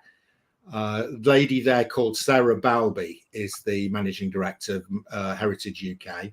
So I saw her, took my stuff in. She looked at it. She said, "Oh, very nice one." We had a good chat. We had a cup of coffee. She gave me a nice brochure. Gave me a great big thick catalogue, actually, probably worth about 20 quid. And I left them with it. Don't expect a quick turnaround. Okay, it takes forever. Okay, so if you take them into the London office, they send them off to the States. Yeah, they then schedule them in an auction about 3 months ahead, and then they have to photograph them, catalogue them, put all the information on them, and eventually it appears in auction. And they tell you the date, they tell you when it's going to appear. But the scary thing is there's no reserve, right? Yeah. So they could sell for $1. Yeah. But they wouldn't, though, because Heritage got so many people who collect. Exactly. So it's a bit it's a pointless exercise having a reserve, isn't it? Exactly. So one of the things I sold was a comic I traded with Kal-El, which was his Mickey Mouse Volume 2, number 1. Okay. Right. Volume 1, number 2. Volume 1, number 2. Sorry. And you know, I got a really good price on that. 1933 white pages. Yeah. 0.5. So that's sold. So the record price on that had been a 4.0, which had sold for 600, and this sold for 2,000. Wow. Yeah. Awesome. Yeah, and it just sat in my stacks for years. Wow. But they need to get their head out of their ass with that Bible stuff. Yeah, what's happened with the Bible book? Sold on Heritage for $2,000. Yeah. Oh my God! I mean, I only got 1,600 because of the buyer's premium and everything, but you know, but that's only 20%, was it? Is that what they charge? No, there's lots of charges. They charge you for this and that and the other, and left, right. So what I've got, one of the is the things second I've highest done, graded copy ever. There were less than 10 graded copies. It was the second highest, and the highest graded copy was the file copy for That's crazy. So I'd never sell that in the UK for that sort of price, right? Yeah. So those are the type of things you need to, I had some original artwork again, a couple of pieces I got from Kyle. Yeah. And I sold those. They got a decent price. So I ended up, they gave me an estimate of 7,000 at the start, and I ended up with 5,200. So I was okay. That was all right. That's awesome. And what I decided to do, because it's all in dollars, you know, they said, oh, well, if you want the money, we have to charge you a fee for pulling it out. And then you bought all that stuff, right? So I just said, no, I'm going to leave it there, and I'm going to buy comics that I want from the heritage sales. Yeah. So I bought a whole load of graded Batmans and Fantastic Fours. And the timing's been perfect because the market is right rock bottom at the moment. Yeah. Right. So I've managed to pick up, you know, Fantastic Four number 11 in a 5.0, Fantastic Four number 8, Batman 100. You know, stuff. And then, Mark, if you don't mind, I'm going to air a couple things out here that I think are really funny that come into play in that. I mean, we did this gargantuan trade. Yeah. It was over $10,000 per on each side, which you kept more than half of. I would imagine you still have it. Like I've still got a load. But he put in a small percentage of the trade, and you cleared what, 5,200? You cleared? No, that wasn't just from your stuff. I put some of my more unique comics in as well. You cleared a couple grand on those. I did. Yeah. And what he traded me, which was again worth commensurate value, we did a straight up commensurate value change. But what he traded me that came in for those things he got, say probably setting back shipping included, maybe setting back 300 tops for what he got, and the same way going to him, what maybe went to him maybe set me back 300 to 500, you know, just 10% of what it ended up selling for, and that's including shipping. But what we got it for, I'm tickled because I have no compunction to say it now. I got that book for $45. Yeah, I got a $2,000 book for $45 that I owned, I was happy with, I passed on, he owned, he was happy with, he passed on, and a book that I just got on a whim just for shits and giggles that I thought was really cool. When did you get it? A decade ago or some more. Oh, that's all? Oh. I had issue 2 and issue 4. I traded Mark and I just gave Johnny the 4th issue. Wow. Because again, I owned it. They were 1933 and early 1934. I can't. But I had him. Sorry, I didn't hear what you said. So I said, and that's and number 4 is the rare issue, low distribution. It fetches $10,000. I'm kidding. But you figured the stuff that the only money that changed hands between me and Mark was really in shipping, you know, and then what we did. So for 10% of investment, you got a Batman 100, you know, so some little thing, it's the whole paperclip. Exactly. It's all about moving stuff around. So that's the great joy of it, is we owned it, we had it, somebody else owned it, they had it, they got something else they wanted. In the long run, this half-assed thing I did more than a decade ago turned into something that he's just got a shit-eating grin showing. I have no doubt the person who bought that, if they put it on the market in 3 or 4 years' time, it'll probably sell for double. Yeah. Anyway, and that's what gives me the best joy about all this shit, is there's so little involved at the beginning that becomes so much bigger, and the happiness you had, like showing off that Batman book, was my payoff for our whole trade. Yeah, exactly. That was my payoff. Wasn't anything I got, because I got awesome shit, and I've shown it plenty. But my payoff was his joy going. Yeah, well, some more to come, Carl. I think the bracket's coming. The other point I'd make about heritage. So the point I'd say about heritage, Darren, is it's not quick turnaround. This whole thing took about a year. So don't expect anything quick, but you will get good prices on stuff that you wouldn't be able to sell in the UK, but it needs to be unusual, you know. Yeah, you've just got to choose the sort books of for the stuff market. might work. Darren, In the past week, I've had somebody already almost in tears over one of the things we traded. I don't know if it's anywhere near you, but that Hong Kong Batman, I know 2 other people who are just crying. The one I've got. You mean the one I've got? Yeah. They just want the book, not the fact it's signed by Adams. They want the book, and that's the one and only copy signed by Adams. Yeah, well, that's unique, completely unique. I mean, that's extraordinary. I've hung on to that one. I've hung on to that one, Carl, because I'm a Batman collector. Yeah. So, and the thing I'd say about Heritage is the website is awful, right? So trying to negotiate, the website is absolutely poor. It's okay if you're trying to buy something. Yeah, it's quite a good auction site, as you'd expect, but trying to manage your account is awful. However, this is balanced by the staff in the London office being fantastic. Right. So if you've got any issues, you want to know anything, you ring them up. They answer the phone immediately. I speak to a girl. I dealt with Sarah, who's the managing director when I took comics in, but she's got an assistant called Rosie, who is brilliant. So, like when I first bought the set of comics, I bought say $1,600 worth, and I had $5,000 on credit. So I expected them to balance the two off. No, they sent me an invoice for the $1,600. So I rang up the UK office, said, "Look, what's going on here? I've got." Yeah. And Rose said, "Oh, look, just leave it with me. I'll sort it for you." Yeah. And she did. And then I said, "Look, they haven't asked for any shipping fees. What's going on?" She said, "Oh, I'm going to sort that as well." So she sorted all that out, and I got them shipped to my Stackery address. You need to get, if you're going to do this, don't get them to ship to the UK. Heritage shipping to the UK will charge you nearly as much for the shipping as the bloody comics cost you. Oh, but you're talking about buying stuff from Heritage? Yes. You wouldn't do that, would you? Because you're not a collector. But I want to hear more. Keep going. So they charge a fortune for shipping to the UK, but I have a US address, which is a place where they will consolidate all my US orders. So, for instance, when Kyle and I did a deal, I got Kyle to send his stuff to my US consolidation address in New Hampshire. So I will accumulate, say, 20 or 30 orders there. They'll take them all out of the original packaging. They'll repack them in one box. And then because they use a lot of shipping, they get a really good rate with FedEx.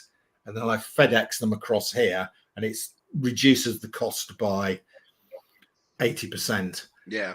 It was a third less to ship there on a big package. It was a third less to ship there. Yeah. And Gray has bought some stuff in the US that he's had sent to my Stackery account, which he'll get on Sunday.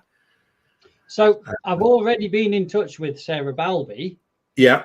A couple of months ago now, just when we were talking about the Frank Dobson stuff and showing that. Yeah. Just because you'd said Heritage is your place. So I tried. Look, the problem is, it's a huge collection, and how do you even describe it before I've even gone through it myself? So all I could do was use words. They won't do it. They won't do it. You've got to send them full details, images. Yeah. The words, she'll send them off to the US comic guy, and he'll value them, and he'll say whether they're interested or not. Yes. Well, the words were ineffective because when you describe a collection in one paragraph, it sounded terrible. It sounded like I've got a terrible collection. So yes, I absolutely agree with you. The way to do it is processing, right? So it comes back to get some processing done, get some photos, send the photos, and we start from there.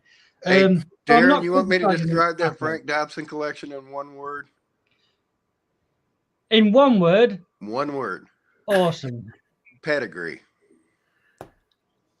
That is a pedigree collection. So I am going to...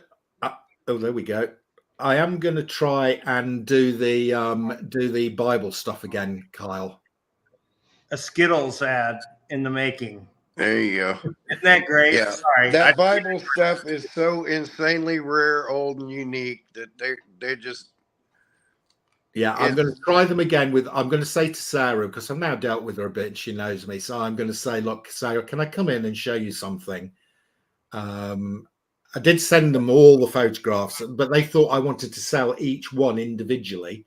And the guy came back and said, oh, probably worth no more than $40 each. I said, yes, but there's about 70 of them. So I said, I don't want to. Yeah, that's what they quoted me, and I'm like, you don't understand. And he's like, well, we're not going to research. I'm like, your loss, because this is a piece of comic book history. Yep. You will not find another one like it, especially that old. Yeah, so I'm gonna give it another go. I'm gonna give it another go, Carl. I'm gonna go in and see Sarah, sit down with her when I get back from a holiday. Is it worth? And then the name on that alone, that guy can be thanked for Superman being in Action Comics. Yeah, I know. Siegel and Schuster said he's the one that said we should print this. They charge too much. Just get on the blinking original art group on Facebook. Say, look what I've got, guys. Who's interested in these? And flog them for 200 quid each. Oh, I might do that. That's a good idea. I'll have a go at that, Gray. Asking with Heritage are a pain in the arse. You got the postage, you got no guarantees of what you're going to get for it. But this thing does not need separated at all. Yeah. Okay. Final thing, guys. This is extremely rare. I have never seen one of these before. I've been on the Alan Class group with this. None of them have seen one of these before. Right. That is in Spinachovia. That is L. Miller and Son reprint of a Popeye comic from 1961. Right. Oh my gosh. And it looks great condition. It's in fantastic condition. So this is nearly 39, 69. This is nearly as old as me, right? I have never seen an L. Miller and Son Popeye comic before. I posted this on the Alan Class group earlier today, and none of them have ever seen an L. Miller and Son Popeye comic either. Heritage. Blimey. Yeah. It's really quite rare. And it's from 1961. It's in fantastic condition. Pick this up on eBay for 15 quid, which is cheap for an L. Miller and Son. L. Miller and Sons now go for big money. So L. Miller and Son was a guy in London who reprinted American comics before Alan Class. So he started operating in about 1949. Actually, he went out of business in about 1962, and Alan Class bought his stock. And your knowledge and these things are helping create the market. I've been telling you for years, you're going to end up creating the market on this stuff. Yeah, or being a cornerstone to create the market. That is, I don't think this is a heritage type. They wouldn't understand what that was. Nobody in America would know what that was. So that's just for my PC. That's for my L. Miller and Son personal collection. Yeah, and the guys in that group would be the ones chomping at the bit to buy that one. Yeah, which not for sale. So very rare. I have never seen another L. Miller and Son Popeye. I gotta find a Ghost Rider fan since I have that insanely rare Ghost Rider stuff. Yeah. There we go, guys. That's it from me. Awesome. Loved it. Loved every bit of it. I'm still waiting for that person that's wanting my Superman candy coupon because it's time to move on from that. So I just want to say one thing. I don't think I've announced it, but maybe I did to you guys. Yeah. About your talk. Yeah. I got a panel on at Comic-Con this year, San Diego, and basically they chose what I understand is 14 panels, maybe a couple more, maybe 17 panels out of 1,500. So, I mean, wow. Not a bad thing. Yeah. But you've got a track record, Bill. Yeah. It's not a good one, but yeah, no, I do. But yeah, it's weird. It's just started that people are noticing me in different, but this one is the Comic Studies series of panels, which is basically curated by PhDs in comicology, and it's considered for a historian or scholar, it's considered the best.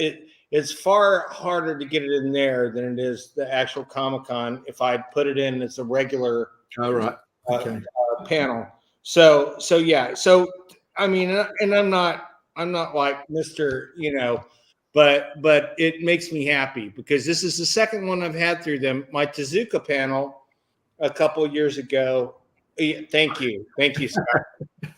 But my Tezuka panel a couple of years ago was the most attended panel in their whole series that year, and it was the beginning of the first day at like 10 o'clock. So it was really weird.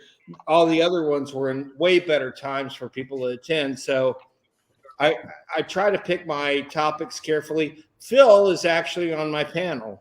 So it's basically going to be about the new age of comics in the 80s, where Phil has promised me we're going to get Kevin Eastman on the panel, and we will for sure have Bob Burden, creator of the Flaming Carrot.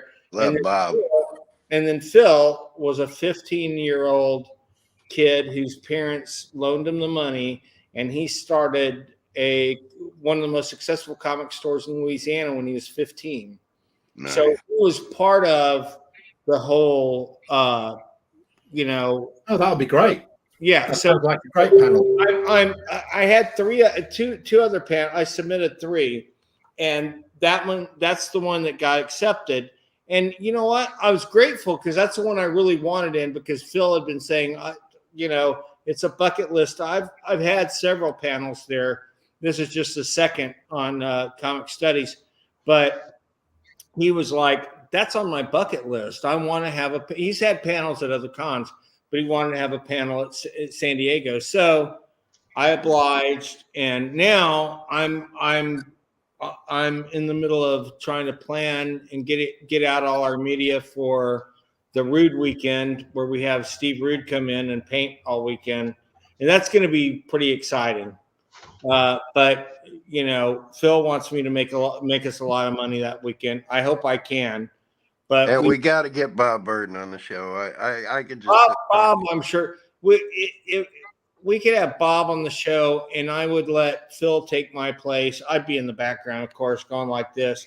But I could just talk to him about Mystery Men all day. Well, yeah, and that's a. I don't think it's a touchy subject for him, but he expected so much more out of that. And you know what? It's such a cult classic. I'm surprised they haven't come out with any more.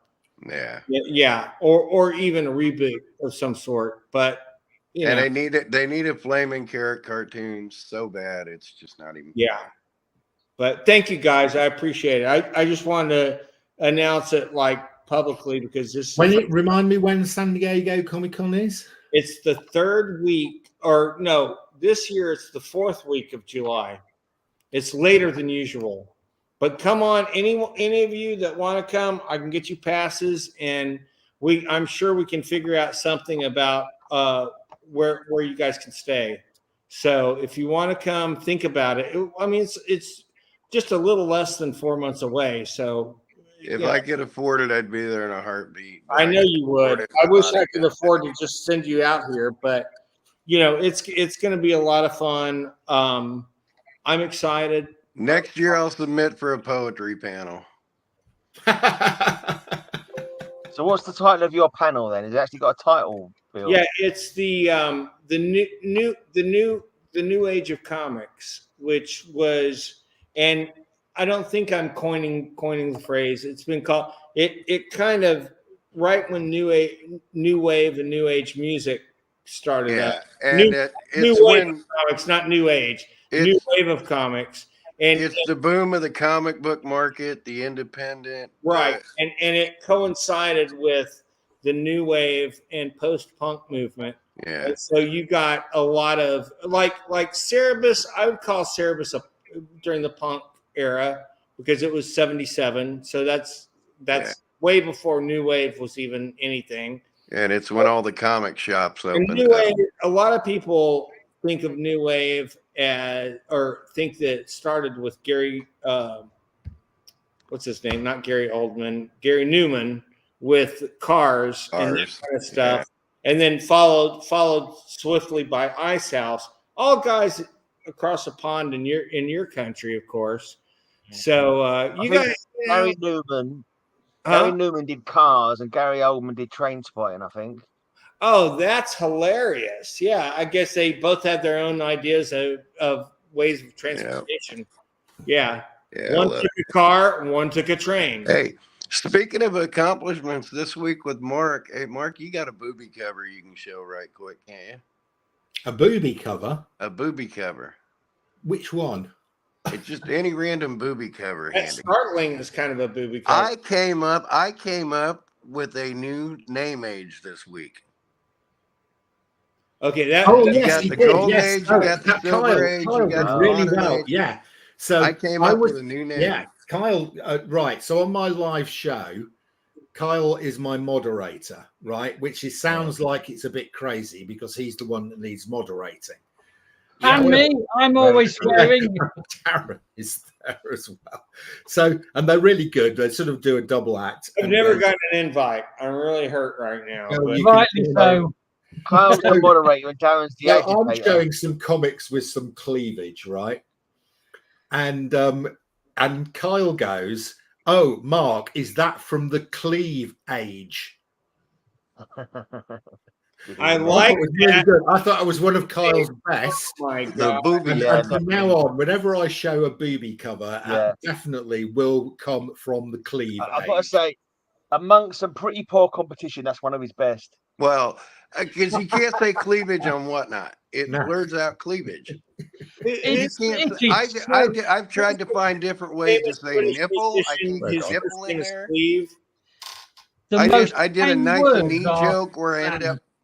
I did a Knights and Knee joke where I did the NI real big, and I said the Knights of Knee with a big NI space PPLE, and it still blocked it. It knows when you're trying to fool it. Yeah, it really does. But I got it with boobs. cleavage. I said boobs. Yeah, I got it with the cleavage. You should have done 8008. Good tip next time. Yeah. Or 616. No, I'm kidding. But oh yes, Kyle, congratulations! You have named a new age of comics, the Cleave Age. Yes, Mark. That reminds me back to my rant at the beginning. No, it's still the boob age because it came from Kyle. But I have a tip for you for your Whatnot shows. Yeah. Now look, whether I'm right or wrong, I don't know, but I just pointed out to you because whichever pile you have whichever side your comics are on, the hand it's easiest to pick them up with is the spine side. Yes, and but my they are tip for you is, if you could put them on the other side of you, you'd pick them up the other hand. That's true, but they are all bagged and boarded, so the damage is true. But you know what? When I was just watching. If you're picking up that, for instance, which is in a bag and a board, you're not really, unless you're going to really I appreciate it, Darren. Manhandle it. I do agree with you. If it's a raw comic, it should be picked up on the spine. The problem is on the screen, it's impossible to tell how much pressure you're using. Yeah. And so people can assume the worst. Yeah. So when you're trying to sell a comic, you should always present it in the best possible manner. You know this already. So I was just thinking, if you moved your comics to the other side of you, it might help. That's my only point. Thought. Yeah. So and actually I did I thought because usually anything that's not modern rubbish doesn't sell on Whatnot, but I'd been through all my House of Secrets and I got a load of duplicates. 30, believe it or not, 30 duplicates. So I thought, all right, well, I'll put together a Bronze Age show for Whatnot. I probably won't sell anything. Virtually everything sold. Wow, that's fabulous. How many viewers did you have? Sorry? Had about 20 viewers, but they knew what they were doing. They were really intelligent guys. One guy was going, "Have you checked for the Marvel stamp in this?" And I was going, "Has it got a Marvel stamp?"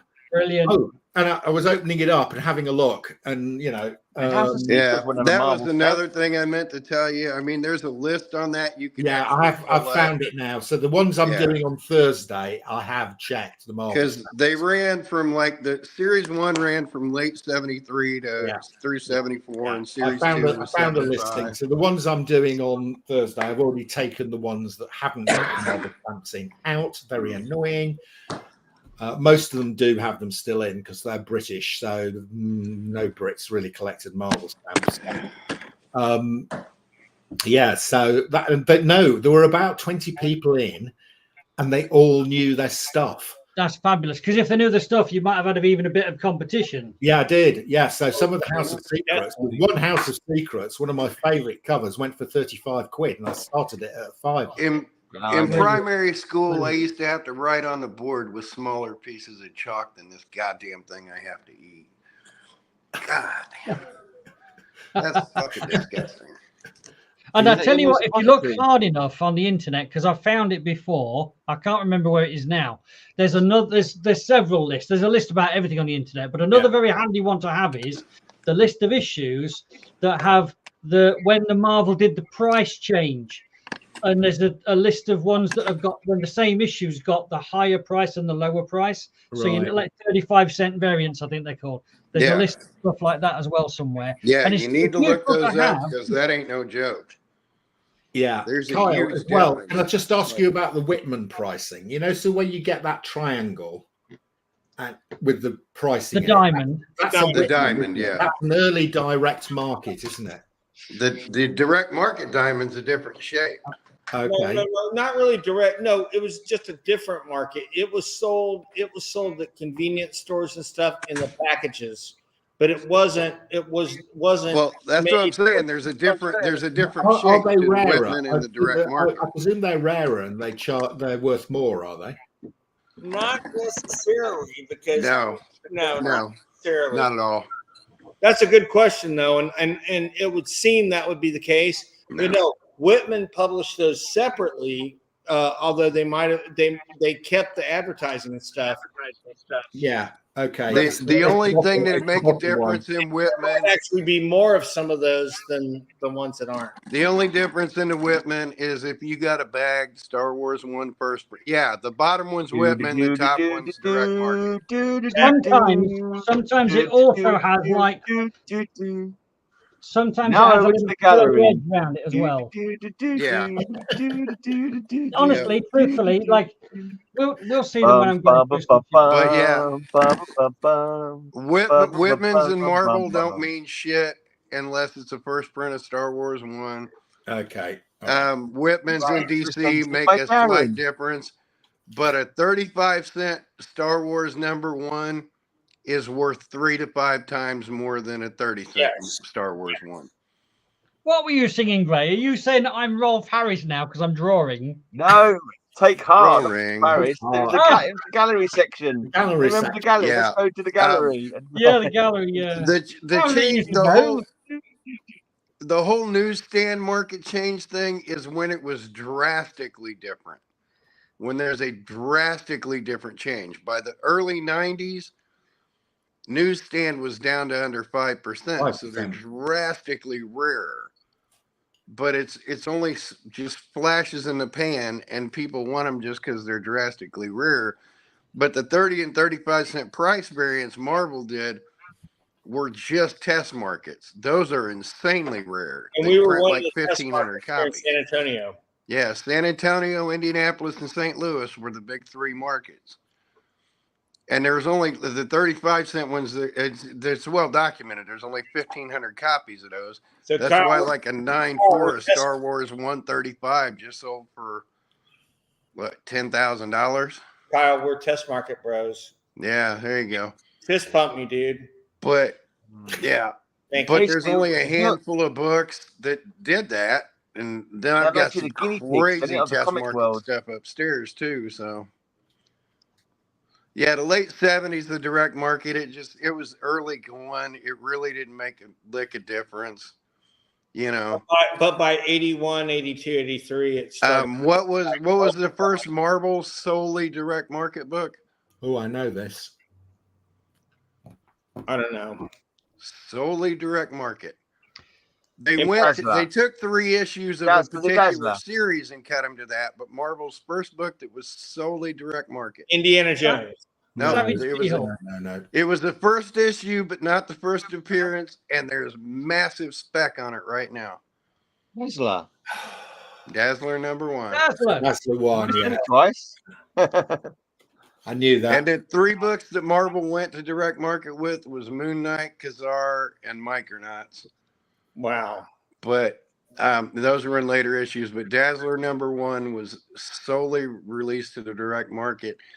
And some of those that are both can have some varying degrees of value, but it doesn't really start to make a difference until the 90s when the print runs became non-existent. Correct. You know, like a Spawn #1 in high grade with that it's a $20 book in decent grade raw. With that on it, it's a $100 book minimum. The whole I've got a direct 4-in-1 newsstand. Yeah, it's incredibly deep and incredibly complex, but people oversimplify it and say newsstands are more expensive. Yeah, Mostly, but not always. So if somebody comes up with a 1976 book and says newsstand, they're an idiot. You know, because they're all newsstands. They're all newsstand. Yeah. You could sift through the idiots with that. But sifting through the idiots is to find easy stuff because it's all so simple. There's only so many copies. I only declare a newsstand 82 onwards. I don't give a toss about newsstand and direct. So just don't care. I just don't care at all about any of that stuff. You know what? I'm with you, Gray. I mean, people I had a start when figuring out whether to do it or not. And I need to write at least an article on it where I can at least say I've spoken to somebody who's had a part of this. There is paper trail that the early parts before they changed the dye, the early prints on Marvel's Pence variants in the early 60s and then early to mid 60s and then early to late 70s when they did the price change, it was first off the line. The Pence variants are always going to be brighter colors because they're first off the print. They only did so many, and it was it was less than 5% that got shipped, printed, and shipped over because they'd ship the week before, just like they do to comic shops, but it gave it steam time to get over there. So it basically released in the UK at the same time it was coming out over here. And like John Workman told me that, and he said that's what they did in the 60s. And that's why DC did it for the 12 and 15p, and that's it. That's it. You will not find a 20p DC anywhere. No, DC much rarer, and because they tried it, they didn't like expending it, they didn't like adding the extra shipping, they just like ship them regulars and let them Thorpe and Porter stamp it. Darren, can I just check you're not going to the same auction I'm going to? So I'm going to an auction in Bury St Edmunds on Friday. Oh, I've already cleaned them out. No, I'm not. Mark, in general, poker face. That was before. I thought you were screwed. Again, not only did he take your wife for all your collection a few weeks ago, now he's going to get you in the pocketbook as well. Yeah, I know. So, in general, Mark, before Warwick arrived, before the Warwick one, I had never bought at auction because my model is about buying incredibly cheap, and then it doesn't matter if lots of them don't sell or it takes forever to sell. And if you buy at auction, they're not cheap because you're competing with collectors, and I cannot compete with collectors. So the only reason I ever went to look at some of the auctions is I'm frustrated as hell because I'm trying to buy comics to refill and I can't buy them fast enough. So I've said to myself, look, I've got a load of independents. I've got an absolute shitload of DC, but I'm desperately needing Marvel to restock. So I said, you know what? I've already bought the independents at the right price. I bought the DC at the right price, but you can't have a comic shop unless you've got a good selection of Marvel.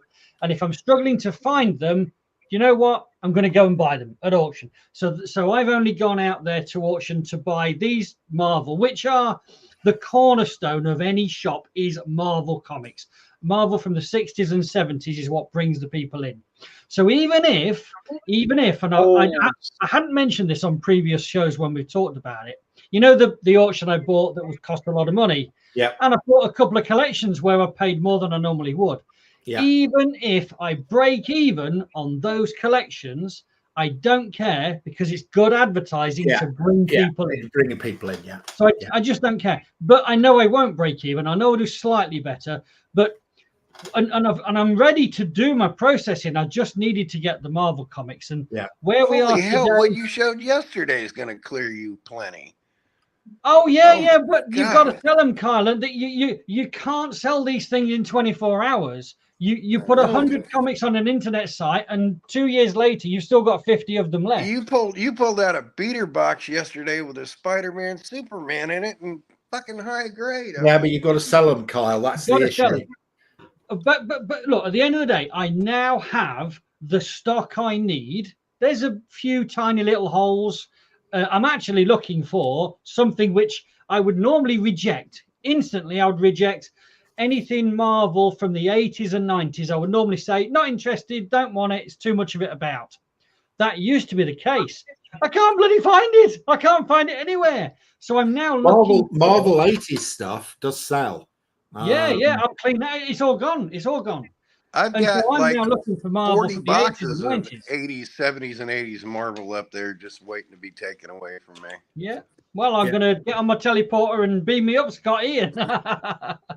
So no, this stuff in so the reason I'm driving up this in Bury St Edmunds is about an hour and a bit away, and they've got it's a household interiors sale, and they've got 6 comic lot, which is this is all good news, right? Because it means nobody's a tenner has been raised, and the lots that they've got, all they've got is a box of DC comics, and they've literally just show a box. It's not like the Sheffield one where they're picking them out and showing. They just literally show the top of the box. You can't see anything. Yeah. Perfect. Right? Unknown. And they look, the ones at the top look quite good condition, right? But I can tell they're not spamming. You know, this is not a comic sale. There's 6 comic lot. They're not even all together. You know, there's one at lot 59. There's one at lot, and they're not showing them. You know, it just goes 100 DC comics. Yeah. When you look at the top ones, you go, okay, these are 1960s, 1970s. Yeah. And they look in pretty reasonable. So I think it's worth driving up there. That's a bloody Manchester way. What? Oh, Bury St Edmunds, that's in Norfolk. Yeah. No, it's just above Newmarket. Yeah. So it's about an hour and a quarter from me. So I might take a trip out on Friday and just do you know this whole auction thing that it's about competition. If other people know that there's stuff there, this is why I like these ones where the local ones. The local ones where they're not known for doing comics. Yes, exactly. But even better, there's 6 lots which are not even together. Yeah, doesn't even show any of the comics. You know, there's 100 comics here, but we're showing you 3 of them. Yeah. But I'll tell you what else, Mark. Look, if you could find, I don't know if it even exists these days, auction houses which are not putting their stuff on the bloody internet, on the sale room. Well, I wouldn't find out about them then. Well, no, because this is you remember the old Yellow Pages advert? This is about ringing round. Right. And I mean, it takes a lot of effort. No auction house is going to do that, mate. I've been to some really small, grotty little auction houses. They're all on the internet. Well, honestly, they do exist because there's one in Lincoln called Unique Auctions. Right. And I've been talking with them for quite some time, 10 years or so. And during that time, they said, oh, yeah, we're going to try these ones on the sale room for the first time at the moment. Like, oh, yeah, it'll be an experiment for us. And then, so sometimes they do stuff on the sale room, sometimes they don't. So I think it still exists. It's thinning out. There's no doubt it's thinning out. But also, you also get, I mean, little, there's a town called Gainsborough, where it's a really tiny little town, little market town. there's an auction outside a church there on a Sunday morning or something where there's just boxes of stuff and wardrobes and chairs and stuff. This is like going car booting. But if you have the time and the inclination, and I haven't yet, I might do, but I haven't yet, then just get all the market towns or that size and just ring around your local auction houses and say, if you ever call me and I'll come and whatever. But if you get offline, you haven't got to compete with the whole country, because the whole bloody country and the whole world is on the sale room looking for comics. That's the problem. That's why I don't do it. I still think that there are bargains to be had, even when if you pick a small auction house that's not known for, well, even if it's a reasonable sized auction house, then they're not known for doing comics, and it's a household and interiors sale. There's 1,000 lots and 6 of them are comics. And they're not next to each other. They haven't got any decent photographs or condition. The only way you're ever going to bid on those is if you've been to see them. How many people are going to drive out to Bury St Edmunds to look at 6 lots of comics? So you potentially do get some.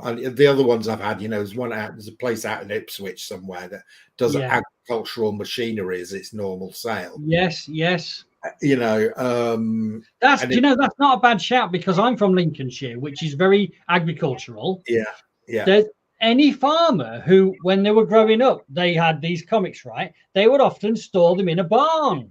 And so basically, when that farmer stops being a farmer or dies or moves on, or they have an agricultural machinery sale, and everything in the barn goes on sale, including the comics that might even be on a pallet. So one of my best auction wins, all the comics were in turkey boxes. I said, where did you get it? Wasn't Bernard Matthews. I said, where did you get these from? The guy said, believe it or not, a turkey farmer. And he had a Fantastic Four #2. Wow. Which I bought. Wow. Well, let me tell you a story. This is a sob story. You remember, 15, 20 years ago, I had a bricks and mortar shop in Lincoln called Comic Culture. I set it up. It was fun setting it up. I finished. As soon as it was set up, and that was the exciting bit, building the shop, doing the marketing, buying the stock. I love buying. I'm better at buying than I am at selling. So as soon as that bit was over, I got bored and it drifted to nothing, and I ended up selling it and going back to do what I normally do, which is accounting. Did you sell it as a going concern, or did you? I did. Not like a big business corporate finance deal. No. I got the price of the stock that I'd invested back, and I was happy with that. So I had it. It paid my wages for a year, and I sold it at more or less what job done. So I was kind of okay. I was pleased to get rid of it at the end. These days, I wish I hadn't have been so damn stupid. I really do, because what I know now, if I'd have stuck at it and applied myself properly, I would be Silver Acre size by now. But I screwed it all up. Doesn't matter. It's all in the past. But here's the sub story. When I was buying, I had a limited budget, and I spent the budget, and then I had a phone call from a guy in Lincoln. He said, come around and see my stuff. And so I did. Now, this is, I don't know much about comics today. Well, I knew very little about comics back then. So this was, what are we now, 2024? So this was probably about, 2005 or 2000. Now, I grew up in reading comics in about 1985. So you know what you read, don't you? So that was the bit that I knew about. I knew, Hulk 340's got Wolverine, that's worth some money. Amazing Spider-Man 300, that's got Venom, that's worth some money. They're the ones I'm looking for. I didn't know anything about the older stuff. And anyway, so this guy got me round to his house, and I walked in. He was an old guy. He's probably about, 80 years old. And he took me he was in a bungalow, took me into a room, and he had vertically stacked, not bagged, not boarded, comics chest high. A single stack chest high, right? There were 20 stacks. Wow. The room was full of stacks chest high. Right? It sounds like it could have been a pedigree collection. Yes. Well, I got looking in amongst them, and I was like, yeah. But what I was like, I don't know what that is, don't know what that is. And I was like going for, and I said, oh, look, Wolverine #1, brilliant. This was the 1980, not the miniseries, the ongoing series. I was like, wow, I can sell that for like 20 quid, brilliant. It was a bit battered. But anyway, so that was in there. But all the stuff I was ignoring was lower grade, but it was a bunch of crappy Spider-Man. I don't want Spider-Man, I want Wolverine. This collection, I shit you not, was everything all the way down. And I was in there looking for 80s junk, and it was everything in battered grade, which was why I was ignoring it. All of them. Fantastic Four #1, Amazing Fantasy, and all that crap. And I was like, crap, shit, crap, all Marvel, everything Marvel, 20 stacks chest high. And I said, and I made him an offer, and I'd already run out of my budget, so I made him a shitty offer. I can't even remember what it was, but it was like real shit because that's all the money I had left. And he said, oh, I don't know, it doesn't sound like a lot for these. I said, look, they're battered, mate. They were proper battered, but they were rolled. It doesn't matter. A battered Fantastic Four #1, you're still 10 grand or 20 grand. I know that now. I know that. I didn't know it then. So anyway, I said, I'll call you back in a week and see if you've changed your mind. So I thought a bit later, and I thought, and what changed my mind was some bloke came in the shop and he looked through my Amazing Spider-Man and he said, oh, you haven't really got anything I want here.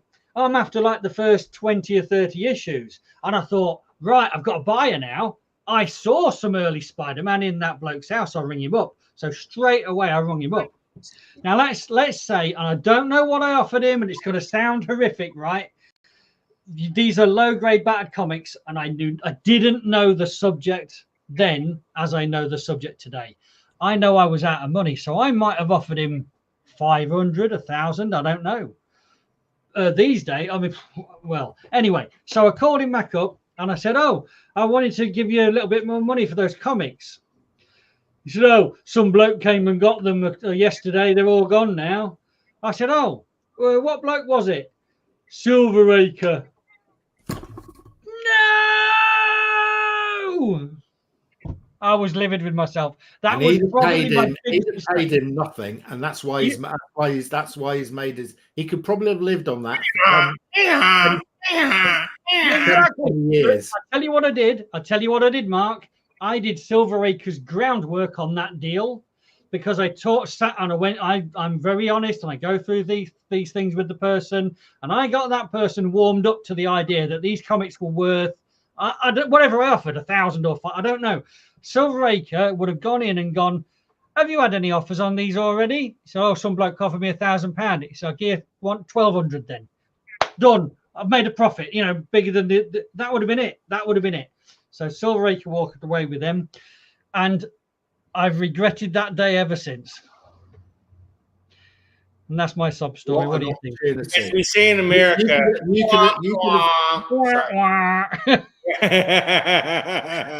Can you imagine that? That was just wouldn't. I mean, that is like we've all made those stupid mistakes. I know I have. So yeah. I mean, I would say though that they were. I'll tell you what. I'll show you what they were like because I've got something that it doesn't matter. It doesn't matter. They still sell. It doesn't matter. This is the kind of quality that they were because they were that kind of knackered up stuff. Yeah.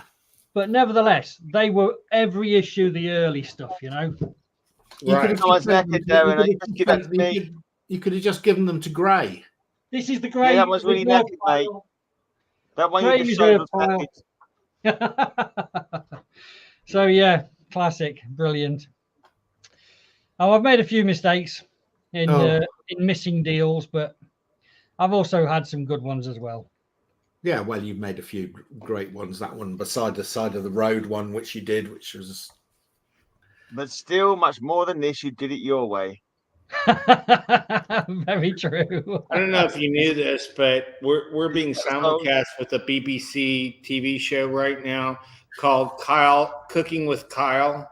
and it's Kyle is considered a big deal in Great Britain right now because of his American cuisine, and look at him go. Look, and he has that style. I mean, I know it's the sort of dressing down hoodie. He's doing great today, by the way. He seems very healthy, but his TV show apparently is a big hit on the BBC. Yeah, well, actually, I think you got the title wrong. It's actually Cooking with Serial Killers. Gangster cookery. I think it's Palpatine's Pies, where he dresses up as the Emperor from Star Wars and cooks pies. It's Palpatine's Pies, I think it is. Do you think you're going to hear us? No, he can't. Oh, that's so bad. Yeah, he can. Yeah, he can. Yeah, I can hear you.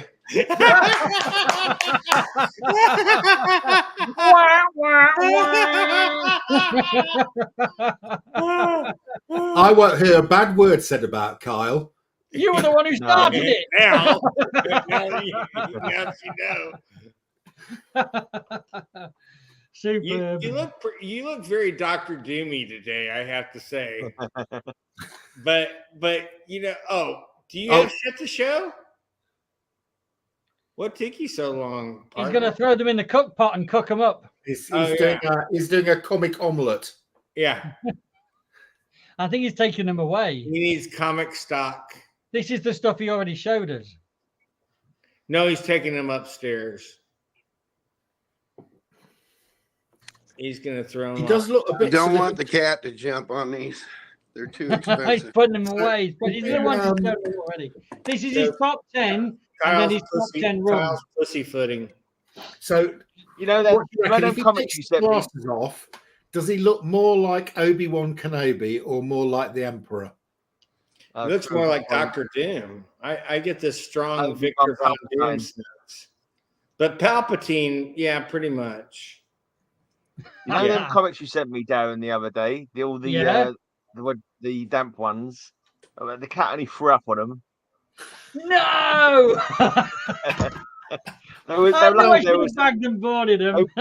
They were in the plastic thing still that you put them in, so they weren't damaged any more than they already were. Put it that way. Well, actually, the cat vomit would probably cleanse them a bit. Yeah, quite possibly. Quite possibly. Yeah, so that's what she thought of them anyway. Brilliant, absolutely brilliant. Cat critique of your comics there, Darren. Yeah, rightly so. It's really weird though. Every single one of the Conan you sent me was one that I needed. It was so bizarre. It's like, and there was I wasn't cheating. I didn't use a want list. They were literally out of the Freddie Mercury collection. They were just the water damage ones, and I just put them in a box and off they went. It was weird though. Some of them really, like what was it? People saying it's probably like humid conditions or something, because they weren't all water damage. Some of them were fine, but the staples were rusty. The staples were rotted to nothing, weren't they? But the paper was still good. Like there was no sign of any mold on it. Just somehow the staples had got wet, or there was some kind of humid atmosphere. That's all. Yeah. But I've cost all the staples to an air conditioner or something like that. That just sound weird. But, yeah. Well, maybe in the modern days they put like a coating on the staple that never used to be there in the olden days, so that the water could get at the moisture in the air could get at it and rot it and rust it. Or maybe they were next to a water pipe or something because they were up in the loft, weren't they? Maybe there's some kind of pipe that was closed and it was getting condensation in there or something. Yeah. That's the first one. That's what Kyle was talking about. It's the second one, 59. They're fighting. All right, that's what we're talking about. That was one of the ones that was stuck up in one of those boxes in the Sheffield auction. Who drew Hulk in this series? Trimpy. Who drew Hulk in this series? Is it Herb Trimpy? Ditko. Oh, Ditko. It was all Ditko. Yeah, Darren, I avoid Sheffield now.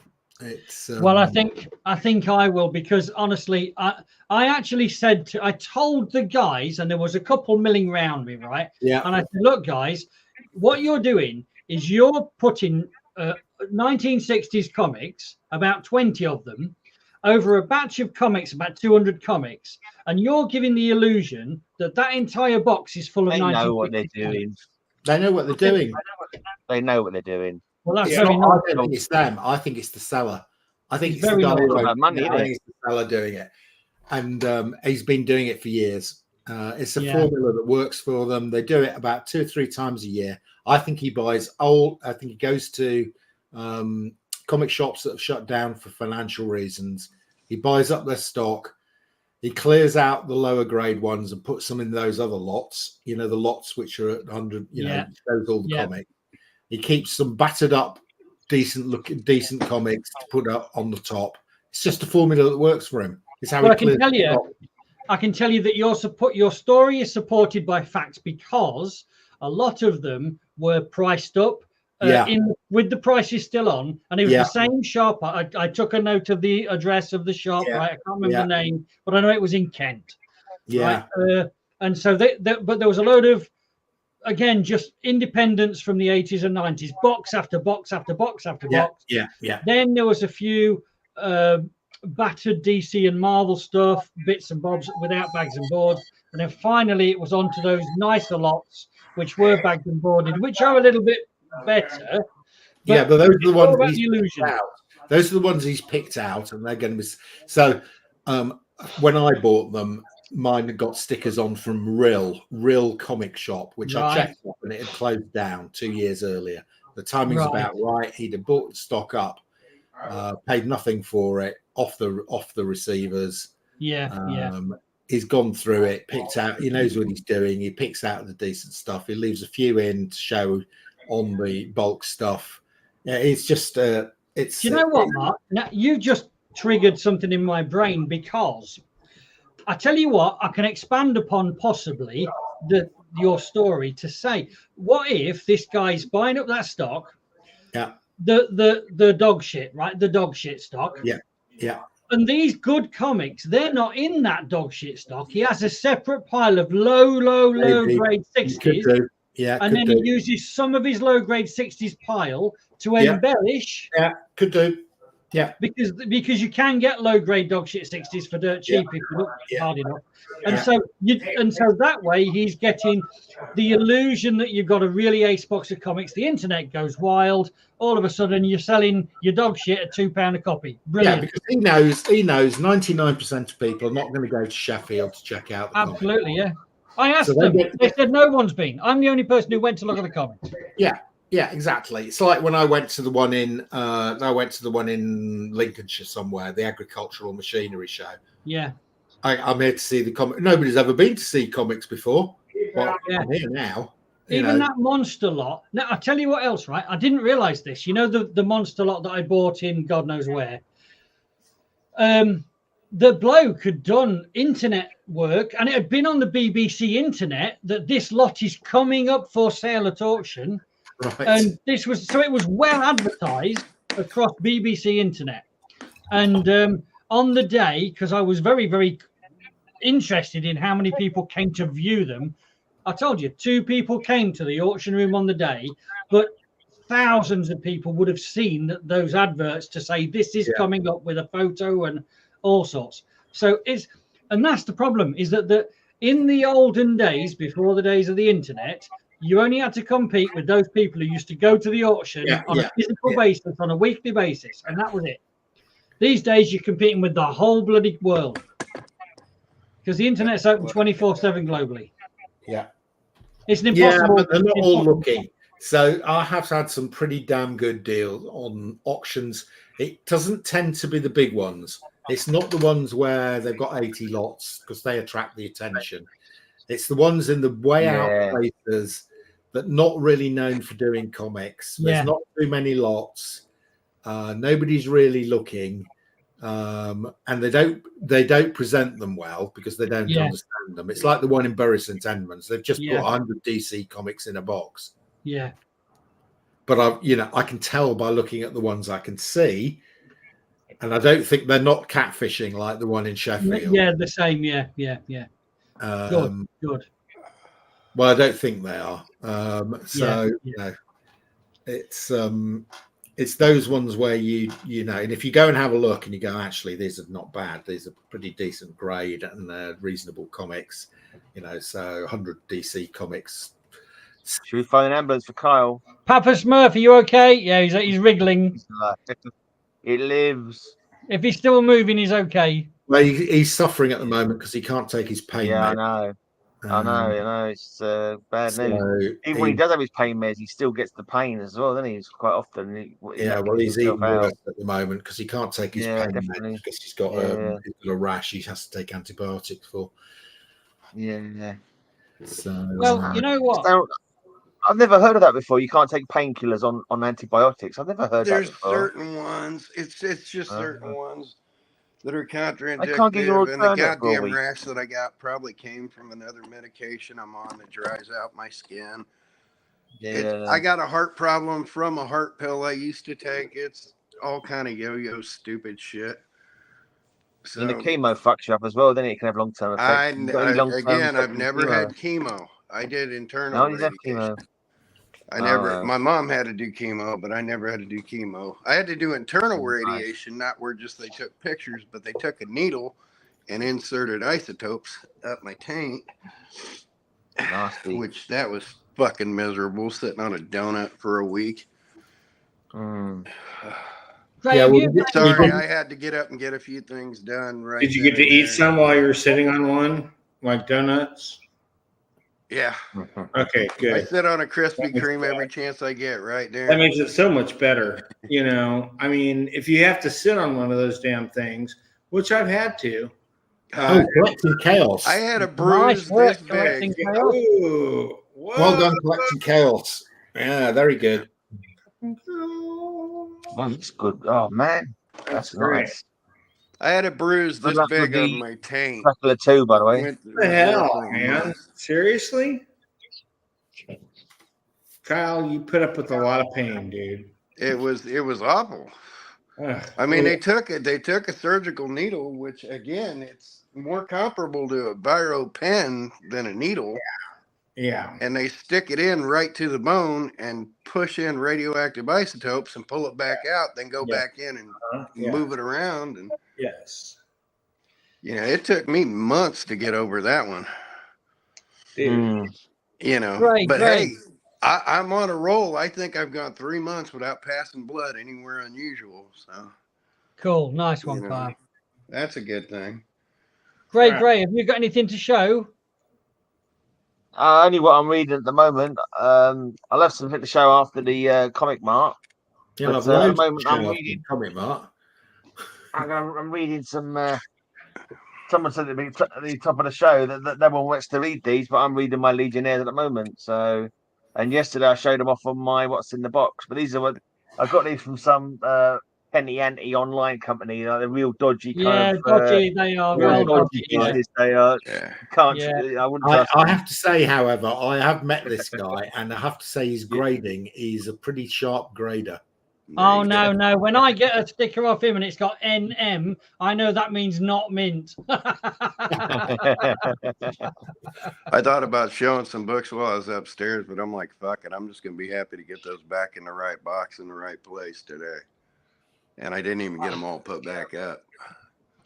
So the thing is, I haven't shown anything this week, and I'm wondering if it's too late to even start. I can show my cat. 2.5 hours. Here's a cat. Yeah. As a near mint cat. So Darren, you're only allowed to show us something if you've actually done something with our stacks. If I've done something your pussy's kind of with our stacks, you might need a cream. I've got beautiful pussy in my car. That's me done for 6 months then. She loves me. She sits on me. She sleeps on me all night as well. I woke up earlier to my cat licking my face like a dog. I was like, what the fuck are you doing? And she's like, oh, I'm reminding you I'm ready for lunch. Where'd they go? I'm trying to. I didn't know you had a talking cat. Ask my mom. I taught a cat to talk once. Stick yourself on big, Gray. Yeah. So this is just my read pile because obviously I'll be home Sunday and at the comic mart Sunday as well. So I'll have new ones to read then. So I haven't got that many with me. This is just to last me till the weekend.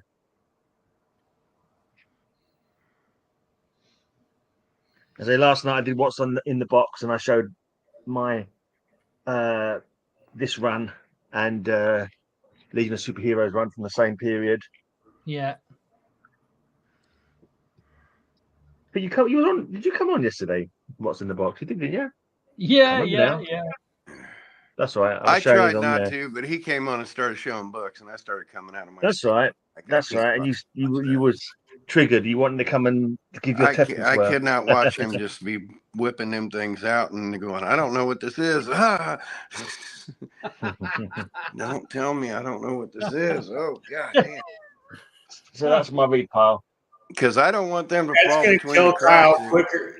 That will come. This is the man who went into the UK Mile High collection looking for 1980s comics and walked away without taking it. Okay. Champion. Yeah. Hey, you can pull out a few books to trigger me today. You got something handy, don't you? Well, the reason I'm asking is because I got home late and I haven't really got prepared for the show, so I'm gonna have to run downstairs and get a box if you want to see something. If you want to see something, what do you want to see? I gotta stay up. I want to see. I want to see my pile of comics. I'm gonna have to cut it off soon. Comics. Show my pile of comics to remind me what I've got. This is your pile, Gray. Gray's pile. That's your 2000 AD pile. That's 2000 AD. I've seen that. I want to see the other ones. What's the other one? It's the DC. They're all jumbled up. That's all you got. Sorry, dude. He's no further into sorting out the piles of comics. I'm like you're crying. This lot here, right? I do not know. This is all in your piles, but I don't know who it belongs to. That might be him, but it's probably me. One of you wanted one of these. That's me. Piles. They're all jumbled up. We'll do a separate stream. I'll go through them all, and I'll pick all the ones that I want out of all the piles that are there. And then the other guys can have whatever's left. Go get a new box. I think none of those are for me, mate. Gray. That's not my pile. Mr. Fraser. That's Carl's pile. Fraser, I believe you lost your fucking mind. I can't even remember. And then I have to watch all the shows again. Mark, Mark. Go get it. Go get a different box. Wait a minute. Have we got the Purple Haze advert? Yes. Okay. So today's episode is brought to you by, unofficially, of course, Abita's Purple Haze. Oh, there we go. We get our money. We're okay. Yeah. Cheers, man. Cheers, Purple Haze. Oh, imaginary. Oh man. Right. I'm brought to you by Kruger Wines. Yes. From Okay. South Cheers Africa. with that. Excellent wines from South Africa. South Africa. There you go. I'm gonna get a box. Apartheid. Darren just popped up a trigger, the British first Wolverine. And just on the off chance that somebody's watching who's influential, here's an iPhone. I'd quite like the latest version. I love mine too, by the way. I'm crazy about mine. This show, I don't know why it says butchering right now, but this show is brought to you by a Voltastatin, my nightly pill for my blood pressure. I'll be back in 2 minutes with a box. Well, don't you get those free from the NHS? Yeah, I get them free with the NHS. Yeah, but everyone else was showing something. I've got enough. I'm not drinking anything tonight, so all I've got is pills. So I thought I'd show my pills that I'm about to take. that's fine. It's still something. Before I forget. Cheers us with your pills. For my hypercholesterol, whatever it's called. I can never pronounce it. But basically, it's genetic, and like my sister's got it, my brother's got it. For some reason, the bad cholesterol is really high and the good cholesterol is really low. So it's just some kind of weird cholesterol. You need to do a swap, mate. You need to get the bad down and the good up. Yeah, I know. The pills do that. Yeah, I'm on those as well. You on them as well? Yeah. Yeah. Statins, that's right. You got the hypercholesterol, whatever it's called? I do this statins, and then I've got some other stuff for high blood pressure.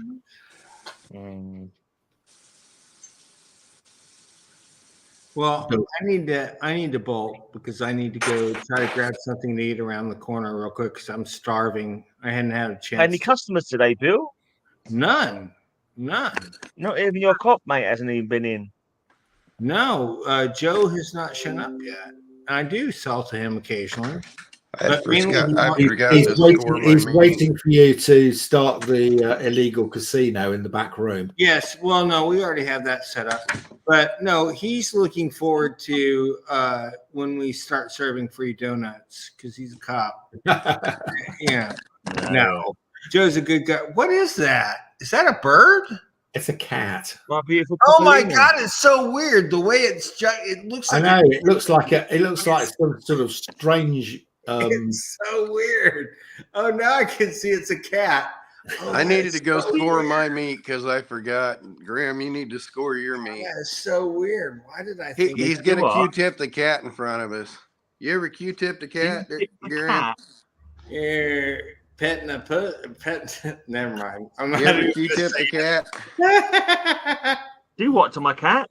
You ever We're not Q-tip the doing that cat? to our cats, Kyle. No, it sounds Well, disgusting. you heard about, I know Kyle knows this, but Zsa Zsa Gabor was on Johnny Carson and her cat was on her lap. I'm gonna let Kyle finish this because he knows it. You know what happened. You right, want to pet my pussy? Yeah, and he goes, "Move the damn cat, and I will." Move the damn cat, and I will. Yeah. Disgusting. It is. But, You dirty old man. Not me. Yeah, exactly. Most people people would have the decency Johnny to just think that Carson. in their heads, not to actually say it. It's Johnny Carson. You dirty old man. I love that. Is Steptoe? You dirty old man. I love that. Yeah, He but I'm reminds me of assuming that guy who was on Doctor Who during a little before that period during the first Doctor. Can't think of the guy's name, but he played a guy from Alabama early in the serial, and you know how they have several episodes in a serial, and then they got wind that their two main companions were going to leave. And by the end, he comes back in as a proper British astronaut, and all within the same story arc, which is hilarious. But he does the worst Alabama accent ever, and he's going, "Oh man, I don't know what's going on," and then he's like, "Yes, yeah." This is a bit like Dick Van Dyke playing a Londoner. So it is. Called Harry H. Corbett. yeah. And he was just brilliant. Although I will tell you, his Love of that Mary Poppins. His performance itself was amazing because he could dance and do all that crazy shit. But yes, I do agree it was a bit over the top. But he did a damn good Stan Laurel, or does a damn good Stan, doesn't he, Kyle? Yeah, he does. So you're telling me none of you guys have ever had to Q-tip a cat? No. It's something to do with that I've evil had cat. No. 50 years and I've never Q-tipped a cat. You have indoor cats, right? No, I was allowed to go in and come out as they Okay, choose. see, so you wouldn't run into that problem. You get an Well, indoor often cat that indoor goes cats. into heat.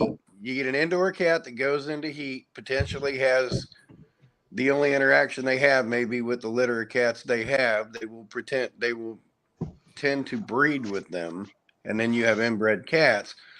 So you but before that happens, like you can take them to a vet to do it. But why don't you just get a cat neutered? Yeah.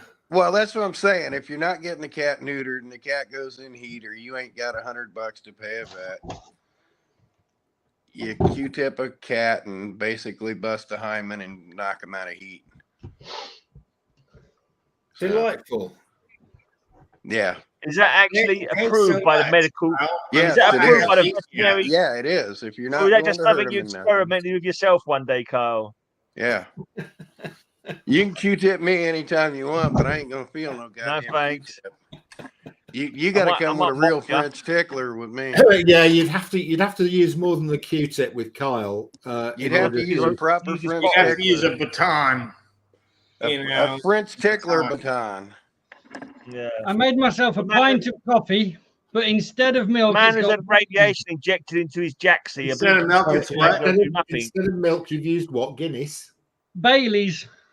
Bailey's. Oh yes, Bailey's Hell yeah. Irish cream. That looks like a whole jug. Precariously balanced it here. That looks like a whole jug of Bailey's there. It's a pint of Bailey's That coffee. color. Mark's all like, "Yeah, I've done that before." I'm kidding. Why not, indeed? I used to drink Bailey's and coffee as my drink for years. Uh-oh. What are you going to show off? Well, you were going to get some food. You remember that collection, the big one, the pricey one? Yeah. So this was one of the comics in it with no cover. Are we ready? Oh, my God. I bet it's worth something. It had the cover on it. It is worth Well, that's something. the issue. I think it's probably worth something without the cover. It Issue is. 23 of the Amazing Spider-Man. Yeah. It'll still be worth. Number- You'll still get some. What number is it? The pages are wide. Number 23. You said number 3? Number three? 23. Oh, 23. It's a nice splash page, though, isn't it? Yeah. It's Yeah. a beautiful. Well, all of Ditko was the master of the splat. In fact, this is like those, what are they called? Those Conquerors and the Skunky. This is produced by Superior of Canada. It's a remainder ripped off cover. It was There issued you for go. free in Doctors around America. Remember, Kyle? There you go. Yep. There you go. That's how they looked. If they put a regular comic out there, kids get a hold of them within a week. They were just in tatters. Oh, that's nice.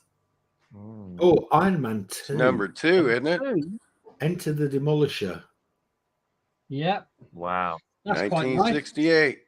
That's quite nice. That is not only nice, that is an expensive comic. I bet. They're upside down. They've been printed upside down.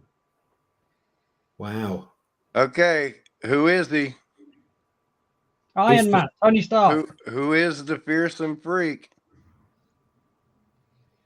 It's 44 quid and a 4.5. That ain't too bad. Is he It's not Frankenstein's Happy monster? Hogan, is it? Yeah, it is. Graham got it. Happy Hogan, yeah. Happy Hogan. That is better than a 4.5. Which That's a comes lot out better even than the more 4.5. recently because he I've was got just- that, and that is in a fantastic shape. It was the first Gladiator. First And, Gladiator, that's lovely, that is. Yeah, it's beauty. That's, Yeah, I like that, that's a 50, 60 pound comic. Now, okay. You see this slight curvature there? No Yeah. problem. Just Right press it. now, a lot of people, and this is going to spark off a big debate, I'm sure. A lot of people call that spine roll. I don't think it is spine roll. That's not simply spine roll. a curved spine. That's from stacking. A spine rolls when people fold it over and read it. That's what a spine roll is. No, for me, a spine roll is when you've stacked it and the staples effectively shift around, leaving either the back sticking out or the front sticking out. Yeah. Well, Over what the causes edge. that to happen is the way they used to be read is they were flipped open and flipped over. But that's easy Right. to fix. You can press that out. Yeah, easily. yeah, absolutely. Yeah, absolutely. That issue Oh, 7 is look not at as that one. expensive as I thought it would be, actually. You can get a 4.0 of that for $23. Yeah. Of Iron Man. Man's a cheap I'm spec, just shocked. I used to Iron have Man 1 through started 15 in high quite grade, late. but because Iron Man #1 only came out in what, 1968? 60. Yeah, it was quite late in. So it's a really great set to collect because it's cheap, because it's not so old as the Fantastic Fours and stuff like Relatively that. cheap. Well, that first execution, I was shocked. You could pick one up for $23 in a 4.0. That's amazing. These are beauties. I love it. They are. These are absolutely cracking. I wouldn't sell these. Oh, well, I've got to sell them. It's what I do. No, you Oh, don't. hey, Oh, look go at back that to the one. previous one real quick. I want to test That everybody's is an brains absolute here. beauty. Can you put that on my stack, please? That's I've right. got it already, but that is a much better copy. No, not that one. That's The beautiful. No, Submariner. but Carl said What show does this one. what? When did that Hulk appear next? That Hulk. When did that Well, they Hulk appear next? Well, is that not the original Hulk then? They're When you not say that good. Hulk, you make I it don't know what seem you're like it's not talking the about. original Hulk. This is That's going gotta to go on Mark's I pile. collect those, and I already have them, but it was nowhere near in as good condition. Yeah, That's that's an on upgrade. Mark's pile. That's the back mark. Yeah, put Nope. that on my part. I've got that already, but I collect those. God That's damn it, that's beautiful. Do you know where that Hulk appeared next? There's a tiny chip No. there. Can you I see know, it? it's miles better than the one I've got. Yeah. Right, hold on. That Hulk appeared next in Amazing Spider-Man 120 and 121. What do you mean that Hulk? Yeah. Do you remember Amazing Spider-Man 120 and 121? No. Yeah. I ain't got them. That's got an that. LMD Hulk. Uh, Iron Man destroys it. The Tinkerer puts it back together and puts it up against Spider-Man in 120. Oh yeah. So those aren't actually Hulk appearances; those are LMDs. Oh, these are beautiful. Yeah. That's the first appearance of the Hulk life model decoy. My advice to you, Darren, with these is hold on to them. The prices have dropped on these, and you're not getting the price you should deserve for these at the moment. Well, remember that these aren't going to go on sale for 6 months or a year because I'm going to be ready. my pile, please. My pile, please. He can't afford it. I know. That's a 30, 40 quid comic. I'll swap you for the cat. You won't give me Lisa, so I'll have to take the cat. she's an old girl. She throws up a lot. You wouldn't want to, mate. Oh, Lisa. Hey, wait! I got another question. Hold that last one up again. Hold that last one up again. I'll share last week. We'll come back in. What matronly figure is that character on the ground's progenitor? Thank you for what you do. I appreciate it. You talking about Namora? Namorita. Is it Namorita? Namorita. Her daughter? No, it's somebody who runs an evil dimension. Oh, you're gonna hit me for this one. You're killing me. It's with their these, Dormamama. I like killing people with these. It's a Dormammu joke about that being their Dormamama. That's Lady Dorma. Kyle, that was awful. It was awful on purpose. Their Dormamama. I was right with Namorita. Yeah, that's Lady Dorma, and I thought, well, Lady Dorma makes me think of Dormammu. That's Submariner 5. It's not as expensive as I thought it was. You know, I thought it'd be a lot more expensive than that. Now, It's these only really dropped great in it gets price expensive. really low. Mute Bill, or we're not going to be able to hear each other. I need to find a 3.0. Flatten that right now. Flatten that. Stop. You know what? I'm not even going to do it right now because look at the next page. I'll do this in the right way. Well, the then best quit thing to yelling do because I don't want to is see that. if you don't have time to do it right now, just leave it how it is because your amateur stuff, put it back in the box, and you've damaged it even more. Yeah. What's the front? That's the first Okay, go man. Oh. No, I'd have to sort it out there and then. If I see a corner folded over, all over that. Get it out, sort it out there and then. I can't not try and that's the second appearance of the leader, or well, falling into the third appearance. But it's if I wasn't doing the show, Gray, I would because I'm the same. But honestly, you just move on, and it's just I put in a comic on top of it. Oh my god! Right, show me this one. Okay, now I've upgraded twice on this. Well, really low. Mute Bill. I think my Bill, current. Oh yeah, great. Can you mute Bill for us?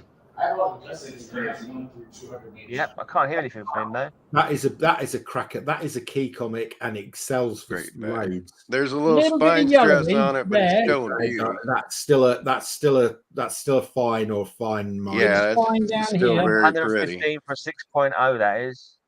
That I would give that a low fine.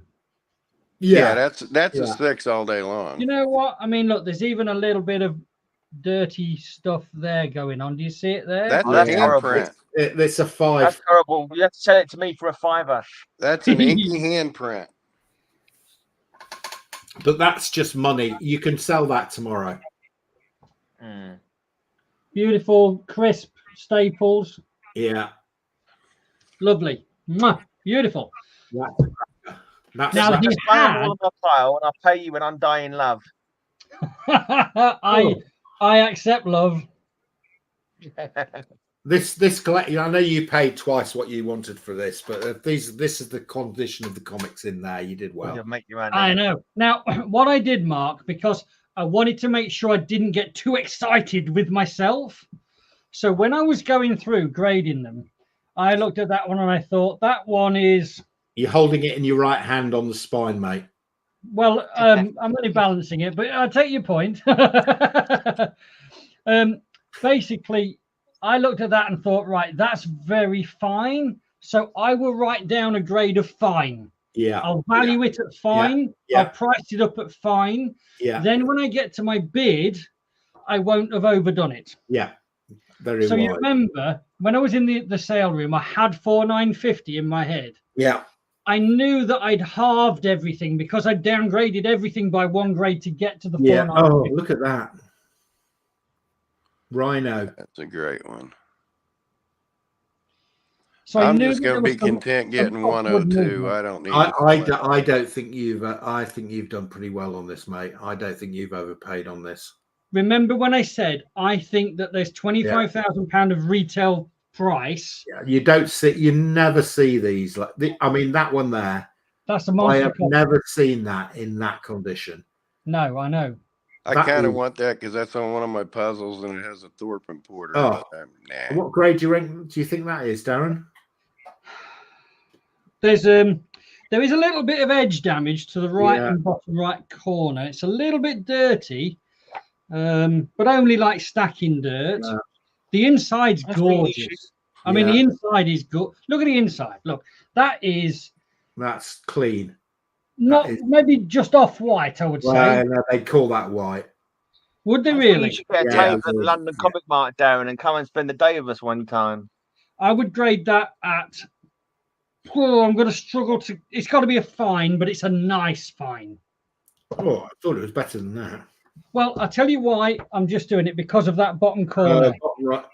Okay. I think you're being a bit harsh there, mate. Well, I'll buy that off you at a fine price. I'm happy to be. You know what, Mark? I've got a really good reputation from my customers for being really strict grading. Yeah, which is great. I get so many emails from customers saying you're spot on, or these are better than I thought they would be. Yeah, which and is that's what you need to do to keep them coming back again and again and again. In the beginning of Splat Comics, I went the other way, and I had complaints, and I had people not coming back again, and people talking on Facebook, and I didn't have a clue what I was doing.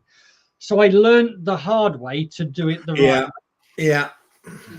Look at that white. That is amazing. And it's a shilling too. God damn it. I don't need it though. Beauty. I love it. Don't need it. Just wow. I've never even seen anyone selling that before. I'm going to say this is might even be near mint minus. All right, you can unmute Bill now. No. That is so white. That is amazing. Oh, that's awesome. That is so beautiful and white. And the spine is beautiful. There are no spine ticks. Little bit of rubbing on the top there. The only thing that's going to devalue that is it's a UK issue, which is ridiculous. Mark, now I have listened to you, and I've listened to some of your shows about 40% less for UK copies, right? Yeah. My customers don't give a shit. They are more than happy if they see the copy in pence or cents and they need it, they'll buy it. Yeah. Well, so the market that one you've just shown, I reckon that's in the 9s, and that's £100 comic every day. Yeah. Easily. I agree. Easily. I agree. And so when I'm sitting there in this auction room going through these, I'm going, my jaw is dropping. I'm going like, shit, these are amazing. Because it's a solid run. Where he's got the run, he's got every single issue. That's a pretty big one right there. Oh, that one's got a little bit of damage on the bottom, maybe. Just there. Yeah. And that looks like it might have been stuck to the comic beneath it. And the comic beneath it's left a little bit of cover on it, or the other way around. But nevertheless, why is that a big one? Death of Warlock? Well, it's the origin of Warlock. It's first full origin. That's a beauty. God damn it. This is a bit more lower grade, but it's older as well. So, God damn it. but I'm sitting there going through these, Mark. So that's thinking, a Kirby cover, but who inked it, Kyle? Do you know? Kirby and Ayers. That was the Kirby and Ayers period. I'm saying to myself, I'm buying these. I know I'm buying these. And when these other two people came in, I was like, number is that right there? comics. What issue number is that you're holding right there? That's a beaut. 70. I've got that. There you go, Bill. That's the first Submariner and Tales to Astonish right there. It is, That's yeah. that is? Oh, wow. Yeah, that's there in the red box. That is, you're that's right. Beautiful, I've got it? that in nowhere near as good condition as that. That looks like a Buscema cover. That's going to be. Well, is that Buscema? Buscema did the top. He did the bottom. Top end are very good. Top end are very good for me. Maybe just creeps into fine. I kind of want that, but That's I am just beautiful. not going to. No, I want that, but I'm not going to. I need to pay off what I have now. And we saw some Submariner, Mark. They did have Submariner number 1. That's a very important issue. I'm not mad keen on Submariner. I have got Submariner number 1. I'm not mad keen on it. Right. Too bad it lost. A couple of the comics. Look. Yeah, that fucking sucks. Why have they done that? Fucked if I know. just a cut and paste. It was the earliest of Marvel stamps. Yeah, somebody was doing a collage when they were a kid. Oh, they did it on a few. That one's. I'm debating on stacking that 70, but I'm very laser focused now. Oh, I've got that one in front of me in a much lower grade. So I was just like, I knew I had to buy these. You just don't see them like this, Mark. No, you never. Look at that. That is such a beauty. Look at that. Tales to Astonish, 75, is it? That is just fantastic. And if you want a collection as good as this, you have to go to the States. Gorgeous. You just won't find these, Darren. No. Not in the UK. You would in the States. I mean, this condition is just amazing. And remember, gorgeous. This has been in a loft, never bagged and never boarded since it was bought new. I wouldn't be sleeping at nights until I bagged and boarded. That is probably the best cover of the entire Hulk run. Yeah. Don't you, Kyle? Pretty close. You realize the Mile High collection was stuck in an old refrigerator. No bags, no boards, just stacked in an old refrigerator. Right. Now that's what you have to bear in mind as well is the UK climate is pretty good for comics. Yeah, because we don't get extremes of temperature and we don't get extremes of humidity. Bill Everett cover again. Creative Submariner. Oh, isn't that just gorgeous? He did. I'll tell you what. I just showed off my. Darren? I think you've shown. How much did you spend on this collection?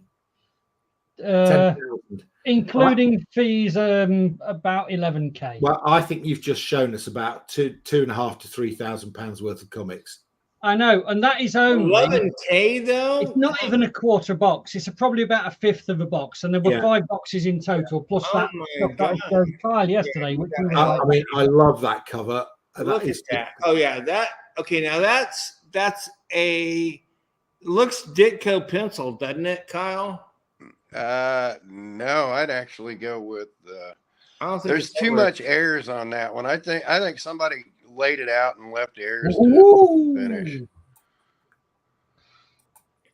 Why is that big? Second Punisher or first Punisher? No, I just was. I always get excited when I see a Spider-Man.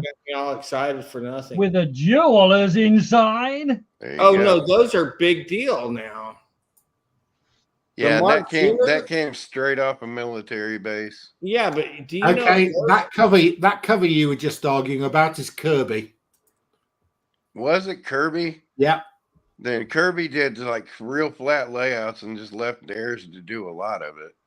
Yeah, no. Airs inks are heavy on that. It's credited to Kirby, Simic, and Rosen. Then Simic, then Artie Simic just inked the shit out of it. Because there was just way too much ink on that for a Kirby. Wait, There you go. I thought Artie Simic was a letterer. Both. Oh, He was a really? catch-all guy. He was a production guy. Oh, I didn't know he was. Yeah, Simic ran the production department. Well, before Romita. Yeah, you've lost. Well, no, you've lost- Romita ran the art Oh, it's a department. jeweler. Simic ran the. Did you know That's that? three Oh, jewelers. ran the letters. 3 Simic's the Spider-Man guy jewelers. that trained Rick Parker and Tom Warzakowski. Oh, that's right. I knew that. Oh, look at that. That's nice. Hey, look, we might even come up with that Hulk again. No, which one? 120 and 121. Earlier. The robots. Oh, Hulk. yeah. You cannot find Spider-Man at the moment. So again, this one I had to get it. It's got Spidey in it. Early Spideys. Pretty sure that's John Byrne. And these are not early Spideys. I'm talking proper early No, Spideys. these are not earlies. These are into the. These are mids. Yeah, mids. Yeah, they're still worth something. They're worth fortune. These are Oh, yeah, so. they're worth a lot, actually. Yeah. Spider-Man, brilliant. Anything before well, obviously 300 is the big one. You get down to anything from about 270, 280 down, you're all right. You can't go Yeah, wrong with these are just sellers. Hey, that's a dupe, isn't it? We just saw that one. Yeah, that's a Jeep. So far, I'm going Amazing Spider-Man, all those Strange Tales, Tales to Astonish. We've seen some Fantastic Four, I think. Look at that. That's a great cover. Waterfall cover, Gray. Waterfall cover. That's a homage cover, isn't it, to one of the earlier Spider-Mans? Another jewelers. The jewelers. Mate, you've lucked out on the jewelers. I counted them. There were 10 or 11 jewelers in the entire collection, but about 6 of them fell into Spidey. But they do, because that's where they did most of the jewelers. Jewelers mainly went into Spider-Man for the American air bases. There you go. I love finding a jeweler because that extra rigidity keeps it so nice. And it also doubles value. If it's in a really rare issue, treble or quadruple the value.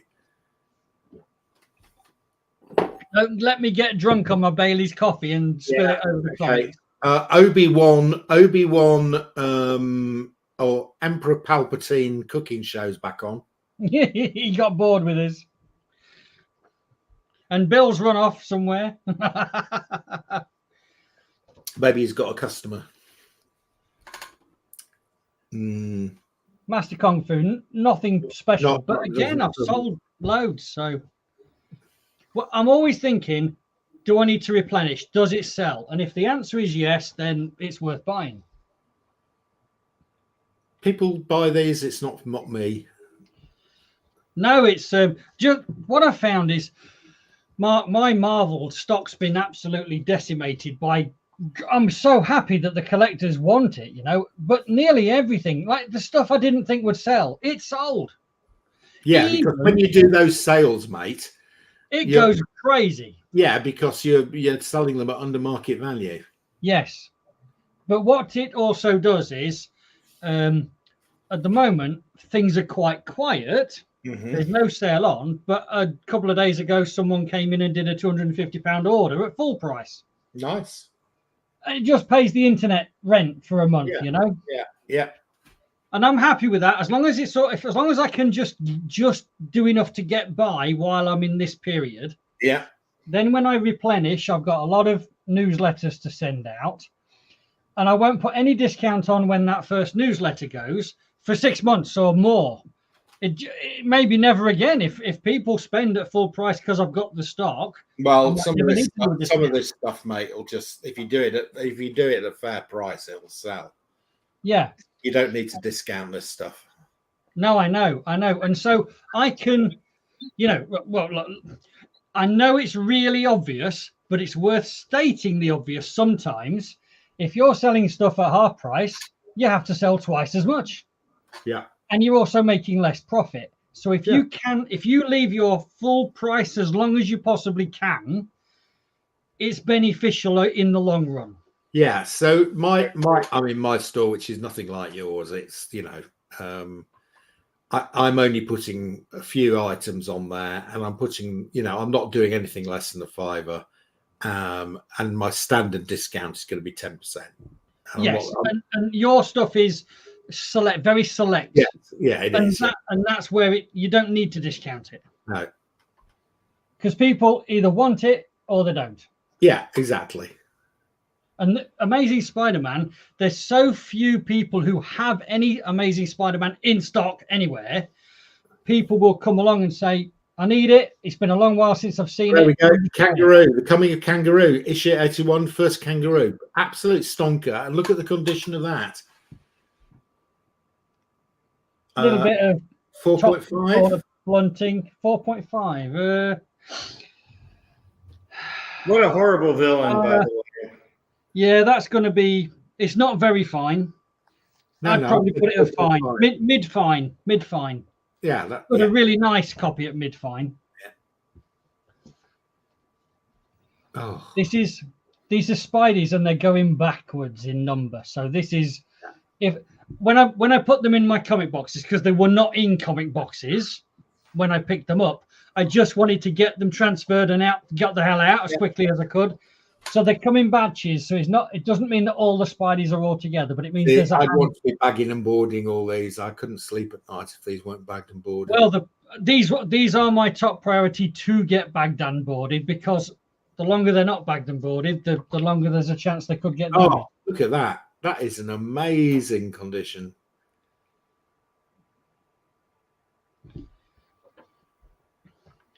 But honestly, Mark, I've got a mountain of work ahead of it. I've spent like a few days sorting out the. Oh, there you go, Kazar, Zabu. Can I just confirm, Darren, that your Bailey's coffee is nowhere near where you're putting down the comic books? It's right next to them, but it should be Do okay. not spill that all over the Spider-Mans you just showed me. Spider-Man going in the box. Otherwise, that's about $3,000 gone down the drain. I know. I like to live dangerously. That's dangerously and then this stupidly. Yeah, I like to live stupidly. You've done really well here, Darren. Look at that. One of my faves. Hmm.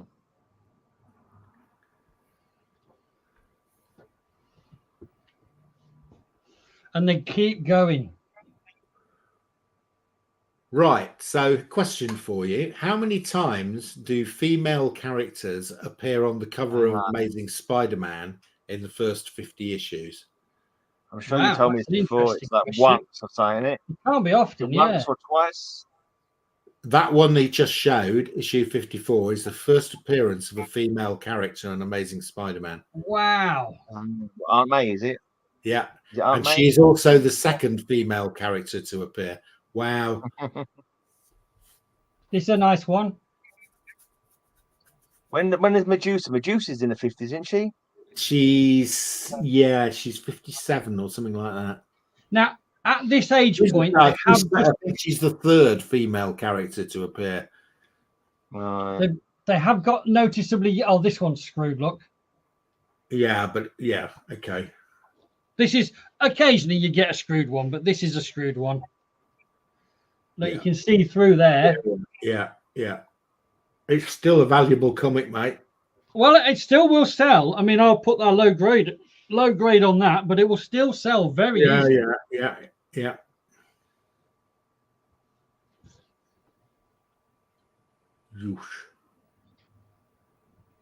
So the condition is just. Do you see, like, it's gradually just beginning to deteriorate as we get to the really old ones? Getting to the earlier ones. Oh. And that's a Pence copy. Really nice. Number 29. Never Step on a Scorpion. Absolutely beautiful. I don't know how far down it goes in Spidey. I mean, that one's pretty rough. That's 30. So that's 30. That's got bookshop stamp, split spine, all sorts of frames. Nevertheless, that's a low grade. Early Spidey. It sells. It will sell. There you go. Nice Number 34. I think that's one of the better Craven covers. Yeah.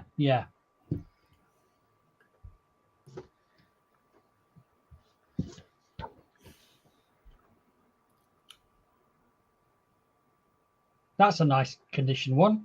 Very nice. Unfortunately, it's not one of the more expensive ones. No.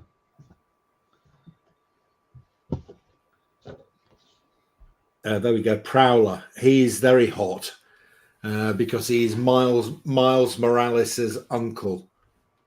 Oh, of course, yeah.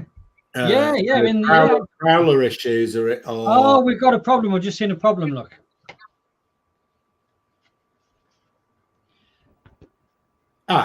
Yeah. That Yeah. one. The Darren variant. You just lost about 80 quid there, mate. Yeah. That's a nice one. That is a nice condition. Just a guy named Joe. I like that cover. I ain't seen that before. Chaos and Compass. You're not going in any order here. These are mixed up. Yeah, there was no order really in the boxes because imagine a bunch of comics that have been lifted out of a loft into boxes randomly. Yeah. Then people coming to look at them randomly. Then some photos taken randomly. Oh, here we go. Now we want to see issue 50 and 51. Oh, I think they were taken out because they did pick a few out to sell them individually. Yeah. And I don't think I won them. That's quite a sought after one. That's quite a classic cover. Yeah, that's really a nice cover. I've got that in an Allen class, which I've had graded. It's really great. Oh yeah, it is an Allen class cover. Yeah, it's a nice one as well. Nice vulture cover, nice perspective. 48, nice condition.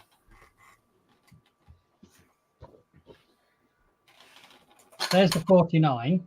Very nice. Oh, poo. I've just noticed something on the back cover. I saw all these when I was grading. So now we know who it belongs to. Yeah, I don't mind those. Do you know what? I don't mind that.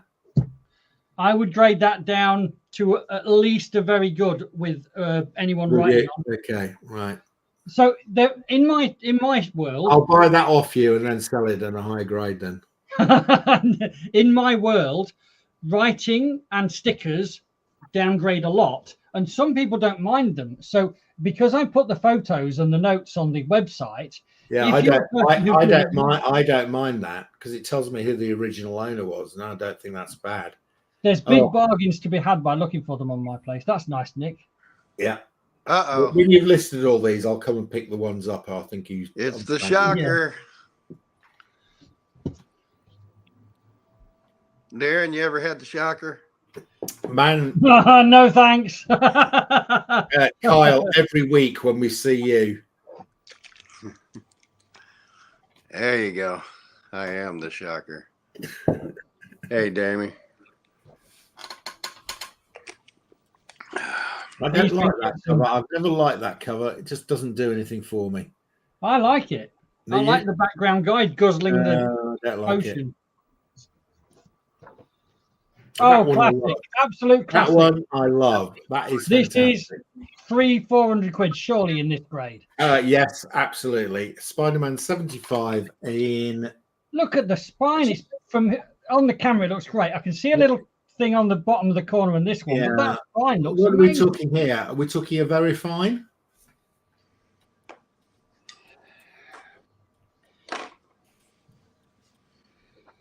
If it's going to be very fine, it's real close. It's real close. It could be a very fine minus. I don't think I'd put it into a fine. So yeah, I think I'd probably say yeah. And I think that one might be benefit. That would benefit from a press. Yeah. And what number is it? 75. Absolute monster issue. 75 in a very fine, which it definitely is. With a press, it will definitely be a very fine. What's the value? Right, let's have a look here. I think it's going to be a big number. In the hundreds, not the tens. No, it's in the hundreds. Yeah. I even think that. I think you're $200 there at least. Probably, yeah. And somebody could get a bargain because if they get that pressed, that's a big deal too. You've only got to press up to a 9, and you're into $350. 24. Now that's worth a fortune. That's amazing. Amazing, exactly. That's a nice Nick comic. Jeez Louise. I mean, That survived really well. That's like a $700 comic, I think. It's Look worth at that. I mean, that survived really, really well. That's Albert really Dorn nice. on the back cover. Shit, that's nice. Mark, have you seen this one? Let's have a look. Number 24. Yeah, I'm just looking it up. That's really nice. I And mean, it's, okay, it's a sense copy as well, isn't it? it's an FN. You think it's a fine? It's not a very good, and it's not a very good. It's a definite FN. So baby. $200. Wow. Look at this Bring monster. back my goblin to me. I always hear that in my head when I see that cover. I don't know why. Don't sell I've got these. about Don't three sell reprints these of at the that story. moment. They are. Oh, There's a $1,000 gorgeous. book right there. you never see that in that condition. You're holding never, a $1,000 ever book. see that in that. Yeah, condition. well, that's Put that's, that down, bag and board it. That's a $1,000 book. That's the Stop best putting cover your in the fingerprints entire on run. the cover. Put that down. Oh no! Wait, hold it back up. The back cover. Yeah. Okay, Yeah. good. It's just But- Just a discolor. little yellowing. Quit putting your My fingers on advice- that my cover. advice on some of these, You're Darren, holding a $1,000 book right there. I Bag and know. board that. Okay, my advice on some of these, Darren, is don't sell them on you. Don't put these in your shop. That one there, bag and board it. Yeah. Take it down to Sarah. Take a number of these down to Sarah at Heritage. Get these on the Heritage sale. Yeah. These A are huge, buddy. 7.0 No, in that honestly, book. Darren, he's right. A 7.080 in that book borders on a Oh, look at $1,000 that! book. Oh my You god! get high grade, you're looking at a That's only nice. $2,000 book. One of the earliest Marvel covers with women, isn't that one? No. I am listening to you, Mark. Everything you say goes in. Don't worry. Oh, right. Oh, wow. Gray. You wouldn't believe it, Gray. Water damage. That is the best condition Spider-Man 28 I've ever seen in my life. Yeah, me too, Kyle. Me too. Sometimes it's hard I to tell on agree. video though how good it is. To be honest. What, the Sometimes water you can do- damage? No, anything like that. So these Yeah. goes saying, "Oh, they're Well, let me hold on. Let me have a look. There's a few here, Darren. You need got to it get. in You your need hand. to take. Oh, you crap. need- I just spilled. Oh, my Bailey's has gone all over the Molten Man. I've now got Molten Bailey's. Nothing. Hey, Mark, how much is an 8.0 of that issue 28? Which Stop issue was it? Triangle. 28. 28. No, okay, right. So It I've never got it in my gets- hands. This is Mr. Molten Man, right? So we've got, it's not a heavy crease, but there's a mark of a long crease. That's one of those that chip like crazy. That There is anything quite in a there is bit of minor chipping. defects. I've never seen one of those in that condition. That is a Oh, minor. Beautiful. Those are- Actually, I have to say, in the 70s, I owned one in as good condition, but I paid $4 for it. So Yeah. Beautiful staples, no rust, well attached. Okay, so in a right, so the grade is going to be absolutely critical here. This is one I would. FN. Well, yes, but so the difference between a 7.5 and an 8.0 is $900 to $2,350. oh my god. Yeah, but So it's not I would get this cleaned, pressed. I Mhm. would get it graded, and I would Yeah. send it into Heritage. Because Yeah. if that is a 9.0, It's not a that is- 9.0. well, it isn't at the moment, but it could be. Oh, no way. Yeah, way. Miles off. No. Well, At best, okay, it would let's go to a VF plus. No way. The Molten Man one? Yeah. No way, dudes. We're talking a maximum of fine plus. Absolute No. max. No. No way. Absolutely No. fine. No. No I think higher. you're underestimating it. You are way underestimating Well, that. tell Tell a you lot what, better when you hold the comic in your hand and you can tell it on the video. Well, You know if what I you mean? want to, if you want to sell Yeah. that to me for $500, I'll buy it. Deal. I'll Okay. sell you it whatever it comes out at the Fuck fine plus, yes. whatever, right? Yeah, And then you I'll can buy take- that. you I'll can- buy that for $500 at US. $500 do US. everything you want. Yeah. And then it's all your upside. And then you can turn around to me and say, Darren, you stupid fool. And I'll say, No. If that doesn't no. pull down $2,000 after a clean and press, I'd eat my Yeah, fucking but that's ass. okay. Okay, Here's the thing. last Darren's okay with it. 6.5, Mark the wants- last 6.5 sold on eBay for $500 on the 30th of March. I'll give you $500 for that, mate. At the moment, whereas I sit right here, right now, you got a deal. Yeah. Now show a picture of that 6.5 and show him how crazy he is. Because my Black Panther's a 6.5 and it can't hold a fucking candle to that. He's still taking a risk that Darren's not willing to take. So that's the payoff from both sides. Yeah, I'm delighted. Look, I did CGCing in the past, right? And it was a complete failure. No, I wouldn't say it was a complete failure. I had a couple of successes in what I did, and I got my money back sort of on most of the ones, and they're all gone now. And I promised I would never fool around with CGC again, except for two parameters, right? Number one, it's a 9.8. It's worth CGCing no matter what. And number two, which this one falls into the category, it's a key. So a key in any grade or a 9.8 of anything that's not key is worth a CGC. This does fall into that category, but because it's mid-grade, in my opinion, I would probably not bother. So, Mark, if you want to do it, absolutely, I'll sell it to you raw. Yeah, I'll buy that for you raw for $500. You'll have to remind me, because again,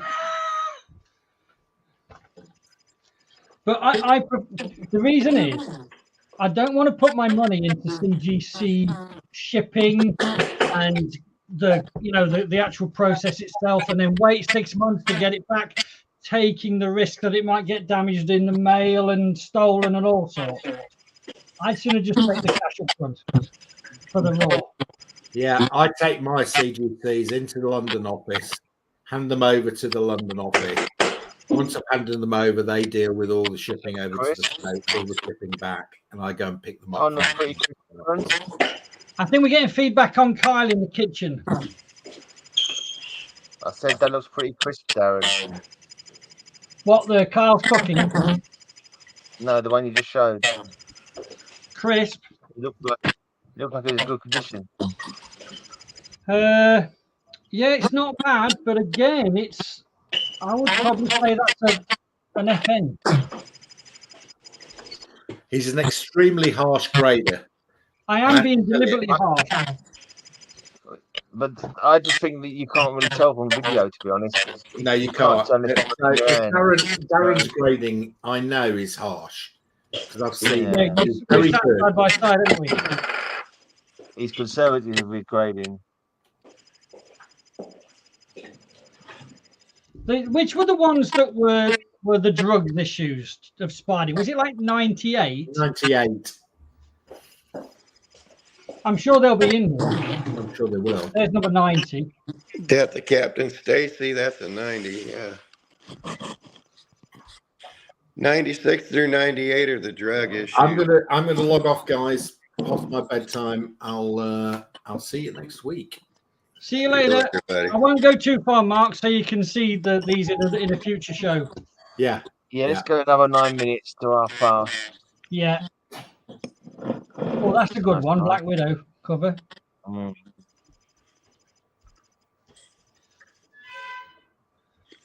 And condition is absolutely king, as you know, in comics. So it totally affects the price, big time.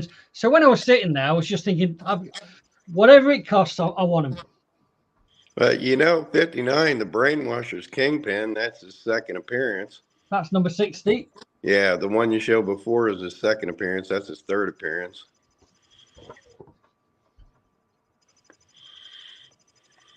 But it's such a pleasure to have like Mark say these on a amazing. charger. I burned 85% of my battery just sitting here with the show today. What's the condition of that one? Is it really bad? It looks really bad on that one, Darren. You're dreaming. Has it got water damage on it? It's looking really. Oh wow, that is just good. A good and best in it, mate. Yeah, I think this is ready for the bin. I'll just chuck it straight in the bin, in the Bailey's bin. I'll give you a flyer for it. No, it's not. I don't even want to waste the postage on sending it to you. It's so bad. That is real nice, actually. All right. I'm kind of jealous of that Molten Man because I'd do you 500 trading that all day long. But if you can get the cash off the mark, get it. Can you see just a very thin brown edge on this side of the cover? Oh, yeah, you can. Yeah. Right, if it was not for that, I would say near mint on this. If it was not for that is I'll tell you what, you might want to put that in a mark pile too, because he's going to see quite possibly. Yeah. He's got one of them though. He's got one of them. Oh, this not one. Not that high a grade, I doubt. Look at that. That's a beauty. Now that's pretty high grade. Oh no. You see, I'm looking on the camera when I say that, and then I turn it round and there's a crease in the corner. Right. But look, they're still high grade. They're the top end of fine and into very fine, but they're not near mint on the whole. Yeah, they're great covers. But Spidey Grey just is brilliant. Yeah, Spider-Man's, you get a lot of money for Spider-Man as well, don't you? Sub 100 Spider-Man. High sellers, yeah. Do you know what was not in the collection? There was no, I don't think it didn't go as far as 129. That's another classic cover. That's a beauty. Nice. That's an absolute cover. beauty. A really nice grade.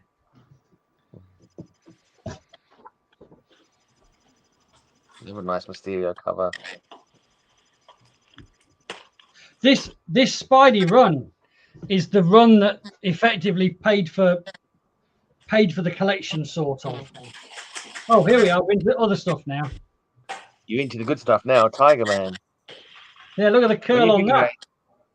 When you think about spiders are small and weedy, Tiger Man's got to be much tougher than Spider-Man. So more valuable, exactly. It's a bigger thing. Yeah. Madhouse. I like that Madhouse. That's a number 96. So this is then. Oh, what's this? Oh, that's an old Charlton. Here comes Kyle. Kyle, come look at the Charlton. I like that. That's a little gold, Steve Ditko.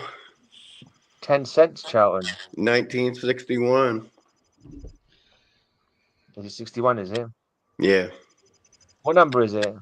You know, I know that's 1961. No, I don't know how you know that. It's either 1961 or very early 1962, but I'd bet money it's 61. Good call. It's February 1962, number 32. Yeah, it only went so long. Hold it back up again a second. See, there's still 10 cents. That only happened for like a year, from like February. 9D. So this is a really good 62, that's in December of 7. That was printed in December of 61. That's curly, but it'll flatten out. Yeah. So 1961, they did that. Still 10 cents. Hung that on my pile. That one. It's only worth $8 according to mycomicshop.com. Right, I've got it there. Let's put it down there. There's a good one. Mark's gonna want that one. All new Haunted Love. Those aren't cheap in good shape. Again, this will flatten out beautifully. That is once flat. Oh no, actually, there's a fault on this one. It's popped the top staple. My pile. But no, well, you know what, Gray? This is wow. That's really white pages. That's super white. Yeah. Even despite the pop, that is still a very nice fine. I mean, that could even be a very fine, even with a pop staple. Hey, Darren, let me explain something to you, just so you know. The $10 million Action Comics #1, that's a 9.0, had rusted through staples. Wow, 9.0 the book, and that is a 9.0. That's incredible. That's an all Ditko issue of Monster Hunters. I love that Newby stamp on that. I thought Rusty Staples would have been like a automatically can't be higher than a certain rate kind of thing. No, they make allowances for things on really old book. If those weren't rusty, that book would have graded like a 9.6 and been worth a half. Yeah. If it's got a rusty staple on a modern book, it's catastrophic, Gray. But on like a 1938 book, there's some forgiveness of certain faults, and it's not always a consistent application of the rules. I've got that one. Ghostly Haunts, that one.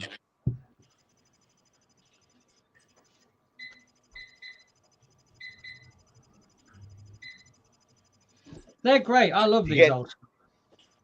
If you got any Midnight Tales from Charlton, I'm after a run of that. I'm trying to finish the run of that one. That's a very important book right there. Why, Kyle? That's John Byrne's first professional artwork. Shit, you can see his signature there, look. Yeah.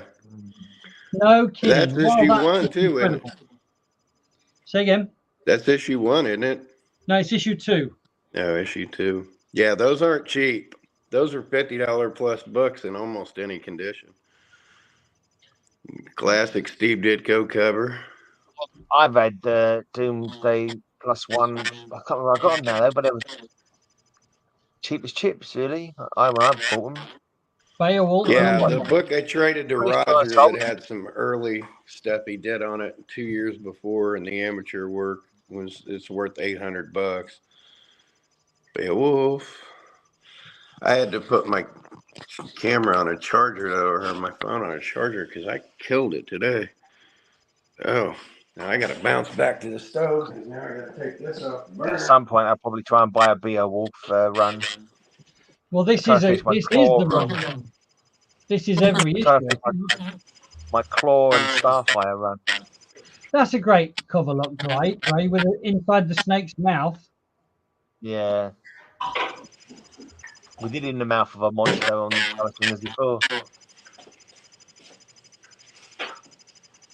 Werewolf Dragon Slayer. And you know, when I was looking at these, I didn't even bother with these ones. These I just skipped straight past them because I was interested in the Marvel. So I didn't apply any value to these.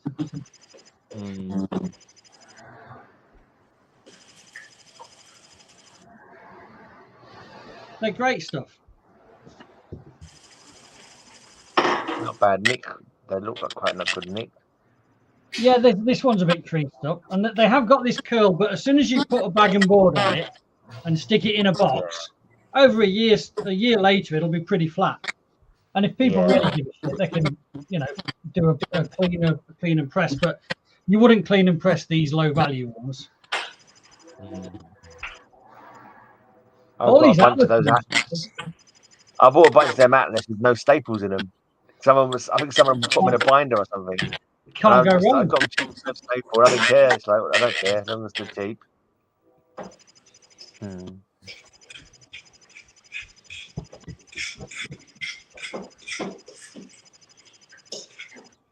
So if the person got them, these are from the early 70s, isn't they? If they bought themselves. Yeah, I reckon these are about 72-ish, 73 maybe. And I was about 3 years old.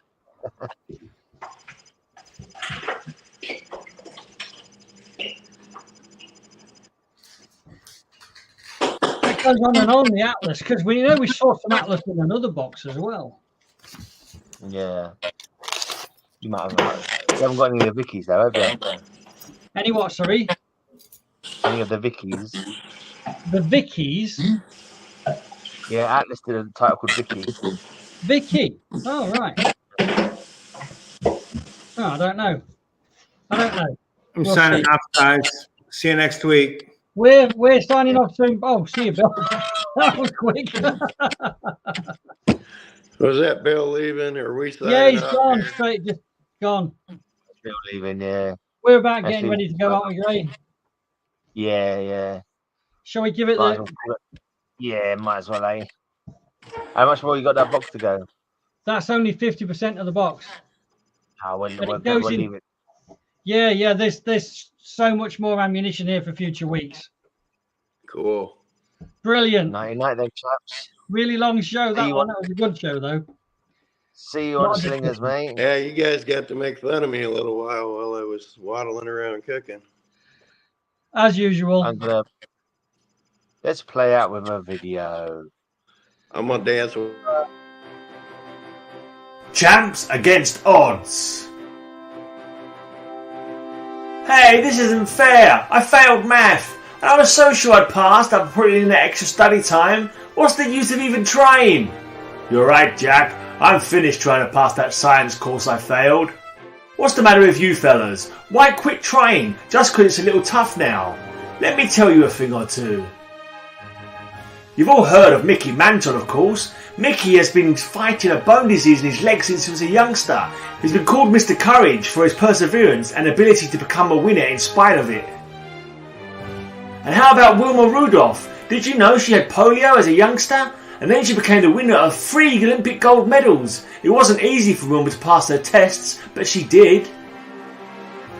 Champion golfer Ben Hogan survived a terrible bus crash, and doctors said he would never play golf again. But he worked, exercised, and worked some more. Today he's back playing competitive golf and proving that handicaps can be overcome. There are lots of others, like Billy Talbot, Glenn Cunningham, people whose personal courage and perseverance have made them fight against handicaps and overcome them. You kids give up too easily. Say Vic, maybe George is right. I never realised all those sports champs had such a hard time. I guess we should be glad we don't have handicaps like theirs to overcome. Published as a public service in cooperation with the National Social Welfare Assembly, coordinating organisation for national health, welfare and recreation agencies of the US.